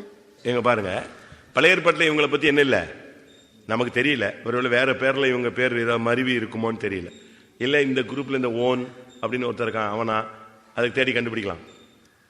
ஆனா இதை குறித்து பவுல் தீமோத்திக்கு எழுதும்போது சொல்றாரு. அப்ப அந்த பழைய சரித்திரத்தில் இருக்கு. யாரு இந்த எதிர்த்து நின்ற கூட்டத்தில் யாரும் சேர்ந்துக்கிட்டா? என்னே எம்ரேன்னு ஒரு 2 பேரும் சேர்ந்துட்டான். இவங்க எதிர்த்து பேசினாங்க. இவங்களை பத்தி பைபிள் என்ன சொல்லுது? துர்ப்புத்தி உள்ளவர்கள், எதிர்த்து பேசுகிறவர்கள், விசுவாச விஷயத்தில பரீட்சைக்கு. அப்படின்னா என்ன அர்த்தம் தெரியுமா? எப்போ எதிர்த்து பேசுற ஒரு சுபாவமும் எதிர்த்து நிற்கிற ஒரு சிந்தையும் உனக்குள்ள இருக்கோ, இதனுடைய பாதிப்பு என்னன்னா விசுவாசத்துல உன்னை நிக்க விடாம தடுக்கும். வியாதி நேரத்தில், சத்தியத்துக்காக நிக்க வேண்டிய நேரத்தில் நிக்க முடியாது. இதனுடைய எஃபெக்ட் வேற ஒரு ரூட்ல வரும். இப்ப நீங்க பாருங்க, ஒரு கட்டி வருது, சீல் வைக்குது, திடீர்னு பாத்தீங்கன்னா அந்த கட்டி உடையாம அப்படியே மூடிடும். கொஞ்ச நாள் கழிச்சு எங்க வரும்? அது உள்ள இருந்து வேலை செஞ்சு அடுத்த ரூட்ல வெளியே வரும். இதே போல நீ எதிர்த்து பேசினேன்னா இதனுடைய எஃபெக்ட் உன்னுடைய விசுவாச வாழ்க்கையை போய் என்ன செய்யும்? இடிச்சிட்டு தட்டு போயிடும். விசுவாச விஷயத்துல நீ பரீட்சைக்கு நிக்க மாட்ட. சரி, என்ன அப்படின்னா என்ன? எம்ரே என்ன? என்ன என்ன? அவன் பேரு என்ன அப்படின்னா ஃபுல் ஆஃப் ஃபேவர். அதாவது ஒரு குரூப்பை மட்டும் சார்ந்து அவங்களுக்கு மட்டும் சப்போர்ட் பண்றது அப்படின்னு அர்த்தம் இருக்கு. ஒரு சார்பை உணர்ந்த, ஒரு சார்பு உணர்வு நிறைந்தவர்கள் அப்படின்னா புரியுதா? தமிழ் புரியுதா? ஒரு குரூப் உணர்வு. ஒரு ஒரு ஒரு 10 பேர் இருந்தா அதுல 3 பேர் ஒரே மாதிரி என்ன செய்வான், பேசுவான். நீங்க கூட கோர்ட்ல நீங்க பார்த்தீங்கன்னா டிவிஷன் பெஞ்சுமா, டபுள் பெஞ்சு, ட்ரிபிள் பெஞ்சுமாங்க. ஒரே ஒரு ஜட்ஜ்மெண்ட்னா அதுக்கு என்ன கிடையாது, மாற்றம் கிடையாது. ஆனா அந்த டபுள் பெஞ்சு, ட்ரிபிள் பெஞ்சுங்கும் போது 3 நீதிபதி உட்கார்ந்துருப்பான். ஒவ்வொருத்தரும் ஒவ்வொரு கருத்தை என்ன செஞ்சிருவான், எழுதிடுவான். அதுல மெஜாரிட்டி கருத்து தான் வின் பண்ணிட்டு போகும். அதே போல இதுல எப்படின்னா ஒரே சார்பு உணர்வு நிறைந்தவர்கள் அப்படின்னு அர்த்தம். Full of favour. அதாவது ஒரு குரூப் தப்பு செஞ்சாலுமே இந்த குரூப் அவனுக்கு தான் செய்யும், சப்போர்ட் பண்ணும். ஜெயலலிதா ஜெயிச்சிட்டா அப்படின்னா ஜெயலலிதாவை பார்க்காத ஆளுலாம் ஓட்டு போடுறான். அவன் மைண்டில் அது ஏறி இருக்கு. கரண்ட் இருக்கோ இல்லையோ அவன் இணைஞ்சிருவான், ஓட்டு போட்டுருவான். கலைஞருக்கு ஓட்டு போடுறான்னா இவன் மைண்டு டிஎம்கே மைண்டு. கரண்ட் ஆமா அந்த அம்மா என்ன கரண்டா கொடுத்துட்டா அதில் போடுறான்னு சொல்லுவான், இவனுக்கு குத்துமா. அடுத்து இது ஒரு சார்பு. இதே போல ஊழியத்தில் ஒரு குரூப் இருக்கு. இந்த குரூப் சேர்ந்துக்கும், அந்த குரூப் என்ன தப்பு பண்ணாலும் அட்ஜஸ்ட் பண்ணிக்கும். என்ன தப்பு பண்ணாலும் அது ஃபுல் ஆஃப் ஃபேவர். இதே போல விசுவாசிகள் தான் வீட்டில் என்ன தப்பு இருந்தாலும் மனைவி ஒத்துக்கவே மாட்டா, புருஷன் வீட்டு தான் சரியில்லைம்பா. இது ஒரு குரூப். இந்த ஆவி இருக்கா, என்னடா வித்தியாசமா சொல்லிட்டு இருக்காரு அப்படின்னு யோசிக்கிறீங்களா? இந்த எண்ணெயின் ஆவி இருந்தா எதிர்ப்பு தான். இது ஒரு குரூப். எப்ப அவன் பேசுனது சரியில்லை, ஆமா இப்ப அதுக்கு என்ன செய்யணும்னு சொல்ற அப்படிமா, ஆமான்னு சொல்லுவான். பேசுனது சரியில்லைன்னு சொல்ல மாட்டான், இப்ப அதுக்கு என்ன செய்யணும் அப்படிமா. ஏடே நீ செஞ்சது தப்பு தான், இப்ப நீ என்ன பண்ணணுங்கிற, சண்டை பண்ணுங்கிறியா, போடலாமா. அதாவது தவறுன்னு தெரியும், தான் எடுக்கிற முடிவு தப்புன்னு தெரியும், தான் இருக்கிற குரூப் தவறு செய்துன்னு தெரியும். ஆனா என்ன செய்ய மாட்டான், விட்டு கொடுக்க மாட்டான். இப்படி இருக்காவே என்னையே நாமி இருக்கா, சரி சொல்ல மாட்டீங்க, கொஞ்சம் பொறுத்து சொல்லுங்க, ஆண்டவர் சொல்லுங்க. அடுத்து எம்ரே. எம்ரேன்னா மந்திரவாதின்னு அர்த்தம். மந்திரவாதி. அதாவது இஸ்ரவேல் பயணத்தில் வந்தா கூட ஒரு சிலருக்கு இந்த மேஜிக் மேல, மந்திரம் மேல, பில்லி சுனியத்தின் மேல, உலக வழிபாடுகள் மேல இன்னும் ஒரு சிலருக்கு என்ன இருக்கு, பிடிப்பு இருக்கு. ஜாதகத்துக்கு மேல இருக்கா. இதெல்லாம் எம்ரேயின் ஆவி. எம்ரே மந்திரவாத ஆவி. பணத்தினால எதையும் சாதிச்சிடலாம், என்னதான் ஜெபம் பண்ணாலும் ஜாதகத்தை பார்ப்பான், கரெக்டா போயிடுறான் ஜாதகம் பார்க்க. இருக்கா அந்த ஆவி இருக்கா? பெந்தைகோசுக்கு வந்துட்ட பிறகு ஜாதகத்தெல்லாம் கிழிச்சு துருத்தி போடணும். ஜாதகம் எழுதிக்கிட்டு உட்காந்துக்கிட்டு நல்லது கெட்டதெல்லாம் எழுதி வச்சுக்கிட்டு கேட்டா எங்க அம்மா, எங்க அண்ணன் எழுதுனா, எங்க தம்பி எழுதுனா. நீ தானே பிள்ளைய பெத்த, ஜாதகத்தை உங்க அம்மா ஏன் எழுதுறா, உங்க மச்சான் ஏன் எழுதுறான், பொண்ணுக்கு தாய்மாமா ஏன் எழுதுறான்? நீ விசுவாசி இல்ல? உன் குடும்பத்தில் அந்நியனுக்கு என்ன செய்யக்கூடாது, உரிமை கொடுக்க கூடாது. எங்க தாத்தா அந்த பேர் வச்சாரு, எங்க சித்தப்பா அந்த பேர் வச்சாரு, நீ பேர் வை, ஒரு பைபிள் பேர் வை. அன்னைக்கு நான் ஒரு கார்ல போய்கிட்டு இருக்கேன் ஒரு பாஸ்டரோட. அப்போ ஒரு ஃபோன் வருது அந்த பாஸ்டருக்கு, அவர் சென்ட்ரல் பாஸ்டர். பாஸ்டர் எங்க பிள்ளைக்கு பேர் வைக்கணும். அப்படியா, நாளைக்கா வச்சிருவோம். என்ன பேரு? பேரும் எழுதிட்டு வாங்க, அதனுடைய அர்த்தமும் எழுதிட்டு வாங்கன்னாரு. எப்படி போன்ல சொல்றாரு, பேர் எழுதிட்டு வாங்க பரவாயில்ல, பேருக்கு அர்த்தமும் எழுதிட்டு வாங்க. என்ன பாஸ்டர், அர்த்தம் எழுதிட்டு வாங்க. அர்த்தம் இல்லாத பேர் நாங்க என்ன செய்யறது இல்லை, சபையில வைக்கிறது இல்லை. நாளைக்கு ஒருத்தன் இந்த சென்டர் பாஸ்டர் பேர் வச்சாருமா, என்ன பேருமா, இந்த பேர் என்ன அர்த்தம்னு என்னைய கேட்டானு எனக்கும் தெரியாது, உனக்கும் தெரியாது. அர்த்தம் இல்லாத பேரை பிள்ளைக்கு வச்சு எதுக்கு, அர்த்தத்தோட கொண்டு வாங்க. எப்படி இருக்கும் ஷார்ட்டு? அவங்க அது பிறகு இனி தேடணும். ஏன்னா நம்ம தம்ம வச்ச பேருக்கு என்ன அர்த்தம் கண்டுபிடிக்கிறது? ஸ்கைலாப்னு ஒன்று விழுந்துச்சு தெரியுமா, கொஞ்ச நாளைக்கு முன்னால, ரொம்ப வருஷத்துக்கு முன்னால. அதை கண்டுபிடிச்சது யார் தெரியுமா? லெவின்னு ஒருத்தன், இன்னொருத்தன் பேர் என்னது, ஷூ மேக்கர். ஷூ மேக்கர்னு என்ன அர்த்தம் தெரியுமா? செருப்பு தைக்கிறவன் அர்த்தம். இப்படிலாம் ஃபாரின்ல பேர் வைப்பான். என் கூட ஒருத்தர் இருந்தான், இங்கிலாந்து, டிமாப்பூர் பையன் பேரு ஊழியத்தில், அவனுக்கு பேர் என்னது, இங்கிலாந்து. அது ஒரு நாட்டு பேரு இவன் வச்சிருக்கான். அது இதே மாதிரி விளங்காத பேர்லாம் வச்சிருக்கீங்களா? அம்மா பேர்ல ஒண்ணு, அப்பா பேர்ல ஒண்ணு, தாத்தா பேர்ல ஒண்ணு, இப்படி ஒண்ணு வச்சு புதுசா வந்துடும். என்னன்னு கேட்டா எல்லாருமே திருப்திப்படுத்தியாச்சு. ஆனா பிள்ளைக்கு தான் அர்த்தம் புரியாது. அந்த பிள்ளையும் அர்த்தம் புரியாத ஒரு வாழ்க்கை வாழ்ந்து என்ன செய்யும் முடியும். பைபிள் என்ன சொல்லுது? அதுக்கு அர்த்தம் சொல்றாரு. நாபால் அவன் பெயர் எப்படியோ அவனும் அப்படியே இருக்கிறான் அப்படின்னு சொன்னார். நீங்க வைக்கிற பேர்ல என்ன வேணும்? அவங்க அம்மா அப்பா பேர் வச்சது என் பிள்ளை மந்திரவாதி. அவன் மந்திரவாதியா தான் இருப்பான். சபைக்குள்ள கூடு விட்டு கூடு பஞ்சிக்கிட்டே இருப்பான். கூடு விட்டு இங்கே உட்காந்துக்கிட்டே இருப்பான். அவன் மனசு அப்படியே எங்கேயோ போய்கிட்டே இருப்பான். சபைக்குள்ள வந்துட்டு மேஜிக் பண்றியா நீ? கொஞ்ச நேரம் தாழ்த்தி ஒப்பு கொடுப்போம். என்னே, எம்ரே, தாத்தான், அபிராம், கோராகு. முதல்ல நம்ம மிரியாம க்ளோஸ் பண்ணிட்டோம். இந்த 5 நமக்குள்ள இருக்கான்னு பார்க்கலாம். கண்களை மூடுவோம். அபிராம் பிதாக்களாய் மாற வேண்டியவர்கள், ஆனால் பூமி அவர்களை விழுங்கி போட்டது. அந்த பிதாக்களாய் மாறாத பட்சத்தில் நியாய தீர்ப்பு அவர்களுக்கு வந்தது. தாத்தான், நீ ஒரு நல்ல நீர் ஊற்றா இருக்க வேண்டியவன், நீயோ எதிர்த்து பேசி உன்னுடைய வாழ்க்கையை தொலைத்து விட்டாய். கோராக, நீ மற்றவர்களுக்கு குளிர்ச்சியை தர வேண்டியவன், ஆனால் நீயோ கூட்டம் கூடி உன்னுடைய ஜீவியத்தை நஷ்டப்படுத்தி விட்டாய், கெட்டுப்போனாய். எம்ரே, நீ ஒரு குரூப்போடு சேர்ந்து செயல்படாத. நீ ஒரு இந்த சபைக்குள்ள ஒரு மந்திரவாத வாழ்க்கை வாழாத, பில்லி சுனிய வாழ்க்கை வாழாத. சபைக்குள்ள வந்த பிறகு விசுவாச பயணத்தில் உன் தரிசனத்தில் காணான் விலகி போக கூடாது. ஒரு 5 நிமிஷம் எல்லாரும் கண்களை மூடி முழங்கால் படிட்டு, கர்த்தாவே, என்னுடைய ஜீவியத்தில் நான் இப்படிப்பட்ட சுபாவங்களை உணர்கிறேன்.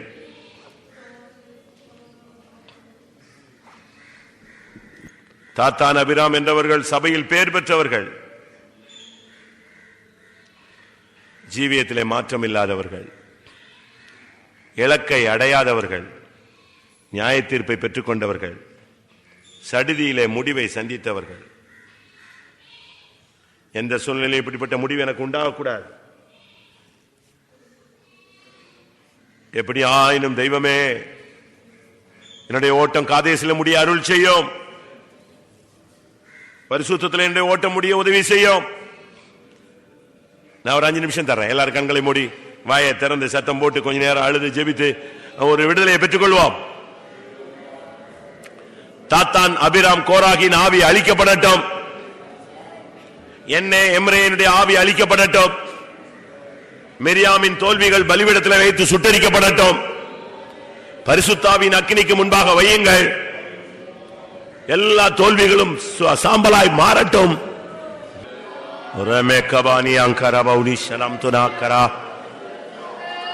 குறைகளை மன்னியும் பலவீன. எல்லாரும் டயத்தை வேஸ்ட் பண்ணிடாதீங்க. தலையை கீழே போட்டு உட்கார்ந்துடாதீங்க. ஒரு 5 நிமிஷம் தான். 5 நிமிஷத்துல தாத்தான் உன்னை விட்டு வெளியே போகணும், அபிராம் வெளியே போகணும், கோராக வெளியே போகணும், என்னை, எம்ரே, ஓன் எல்லாம் வெளியே போகணும். மிரியாமின் தோல்வி உள்ள வாழ்க்கை வெளியே போகணும். பலிபீடத்தில் வையே, அக்கினி இறங்கட்டும். பரிசுத்த அக்கினி இறங்கட்டும். பரிசுத்தாவின் அக்கினி இறங்கி சுட்டரிக்கட்டும். ஹல்லேலூயா, ஹல்லேலூயா, ஹல்லேலூயா, ஹல்லேலூயா.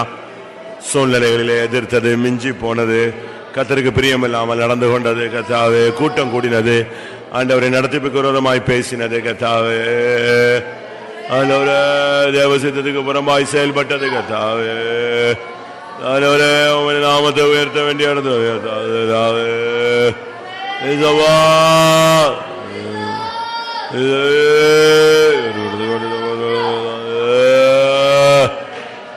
நியாய தீர்ப்பை நோக்கி போய் கொண்டிருந்தது மன்னியோ.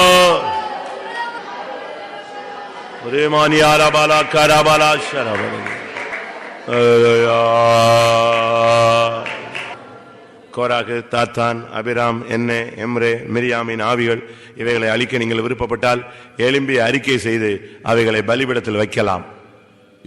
ஹல்லேலூயா, ஹல்லேலூயா, ஆமென், ஆமென், ஆமென், ஆமென், ஹல்லேலூயா, ஆமென். ஒருபோதும் என் குடும்பத்தில், என் ஊழியத்தில் கோராகு, தாத்தான், அபிராமுக்கு நான் இனி இடம் கொடுக்க மாட்டேன். மிரியாமின் பழைய நிலவரத்துக்கு, ஆதி தோல்வியின் நிலவரத்துக்கு ஜென்ம சுபாவத்துக்கு நான் இடம் கொடுக்க மாட்டேன். ஒவ்வொன்றையும் பலிபீடத்தில் வைக்கிறேன். பரிசுத்த ஆவியின் அக்கினி இறங்கி சுட்டரிக்கட்டும். இனிமேல் நான் அதை எடுத்துக்கொண்டு போக கூடாது. அது சாம்பலாய் போகட்டும். எத்தனை பேர் ஒப்பு கொடுக்கிறீர்கள்? நீ இன்னைக்கு ஒப்பு கொடுத்தால் நீ பலிபீடத்தில் அறிக்கை செய்து வைத்த ஒவ்வொன்றையும் பரிசுத்த ஆவியின் அக்கினி சாம்பலாக்கும். நீ திரும்பி போகும்போது ஒண்ணு இருக்க கூடாது. எதை நீ கோராகு, தாத்தான், அபிராம், எம்ரே, ஓன், மிரியாமின் பழைய அனுபவங்கள் ஒன்றை நீங்கள் எடுத்து செல்லக்கூடாது. பலிபீடத்திலேயே வையுங்கள். அக்கினி இறங்கி சாம்பலாக்கட்டும். அப்படி ஒரு அக்கினி இறங்க முடியாது. எல்லாரும் ஒப்பு கொடுங்க.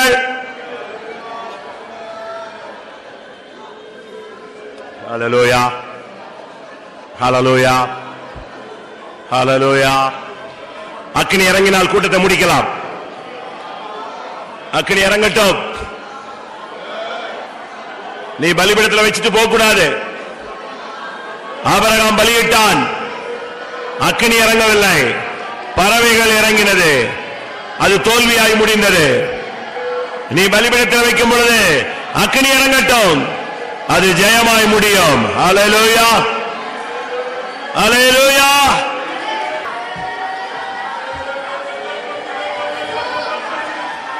ஹல்லேலூயா. ஆமா பிரியமானவர்களே, 2-3 நிமிஷத்துல நம்ம முடிச்சிடலாம்.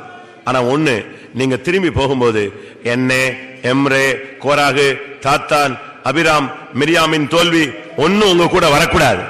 நீ மனஸ்தாபப்பட்டு அறிக்கையிட்டால் அது பலிபீடத்தில் வைக்கப்படுகிறது. பலிபீடத்தில் நீ வைத்தது உண்மையானால் அக்கினி இறங்கி அதை ஒன்றுமில்லாமல் ஆக்கித்தான் ஆக வேண்டும். நீ திரும்பி போகும்போது எந்த ஆவியும் கூட வரக்கூடாது. இயேசுவின் நாமத்தில் சாம்பலாகட்டும். பரிசுத்தாவின் அக்கினி பற்றி எரியட்டும். ரஹாலியே ஷபானா ரவானா ரபிகரபாலா கத்துரா. இயேசுவின் நாமம், இயேசுவின் நாமம், இயேசுவின் நாமம். ஓரபா கத்துரா பாலா கத்துரா பாலா கத்துரா பானியா. பலிபீடத்தில் என்னை பலியாக வைத்தேன், பலிபீடத்தில் என்னை பலியாக வைத்தேன். எலியாவின் ஜெபத்திற்கு இறங்கியவன் நாம், எலியாவின் ஜெபத்திற்கு இறங்கியவன் நம்மை பலிபீடத்தில் என்னை பலியாக வைத்தேன், பலிபீடத்தில் என்னை பலியாக வைத்தேன். எலியாவின் ஜெபத்திற்கு இறங்கியவன் நம்மை. எலியாவின் ஜெபத்திற்கு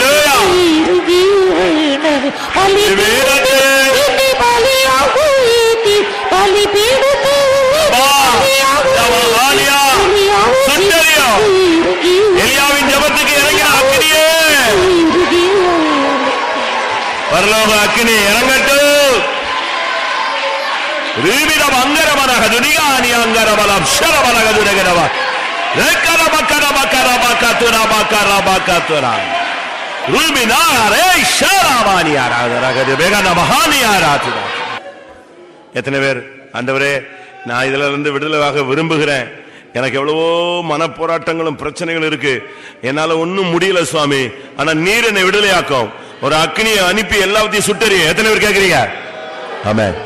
எந்தன் செயலால் யாதொன்றும் முடியா, இன்றே வானா கிணி வர வேணும். எல்லாரும் பாட போகிறோம். ஆமென்.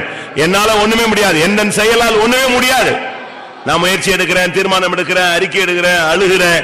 இந்த தாத்தான் அபிராம் வேண்டாம், கோராகு ஆவி வேண்டாம், சண்டக்கார ஆவிகள் வேண்டாம், மிரியாமின் ஆவி வேண்டாம். ஆனாலும் மறுபடி அந்த சூழ்நிலைகள்ல நான் அப்படி மாறி விடுகிறேன். என்னால முடியல, உம்முடைய அக்கினி வரட்டும். கேளு. ஆமென். எந்தன் செயலால் யாதொன்றும் முடியா,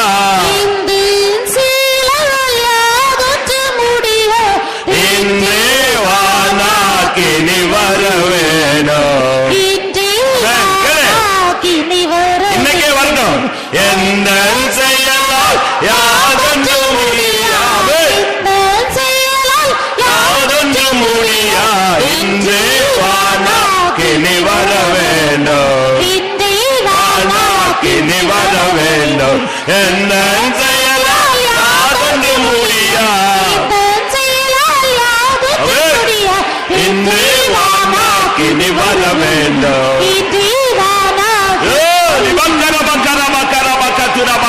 ரபானியா.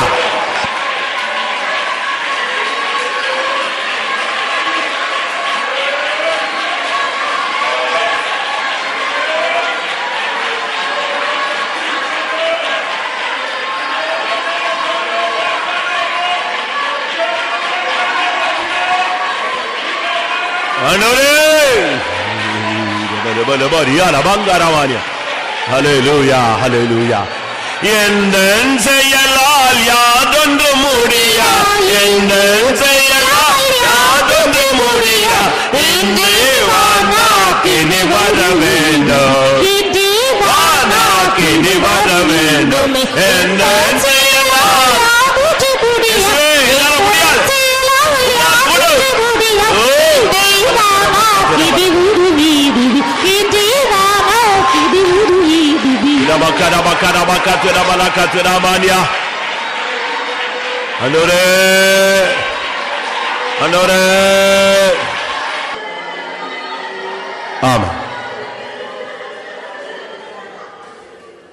கர்த்தருடைய சமூகத்துக்காய் ஸ்தோத்திரம் பண்ணுவோம்.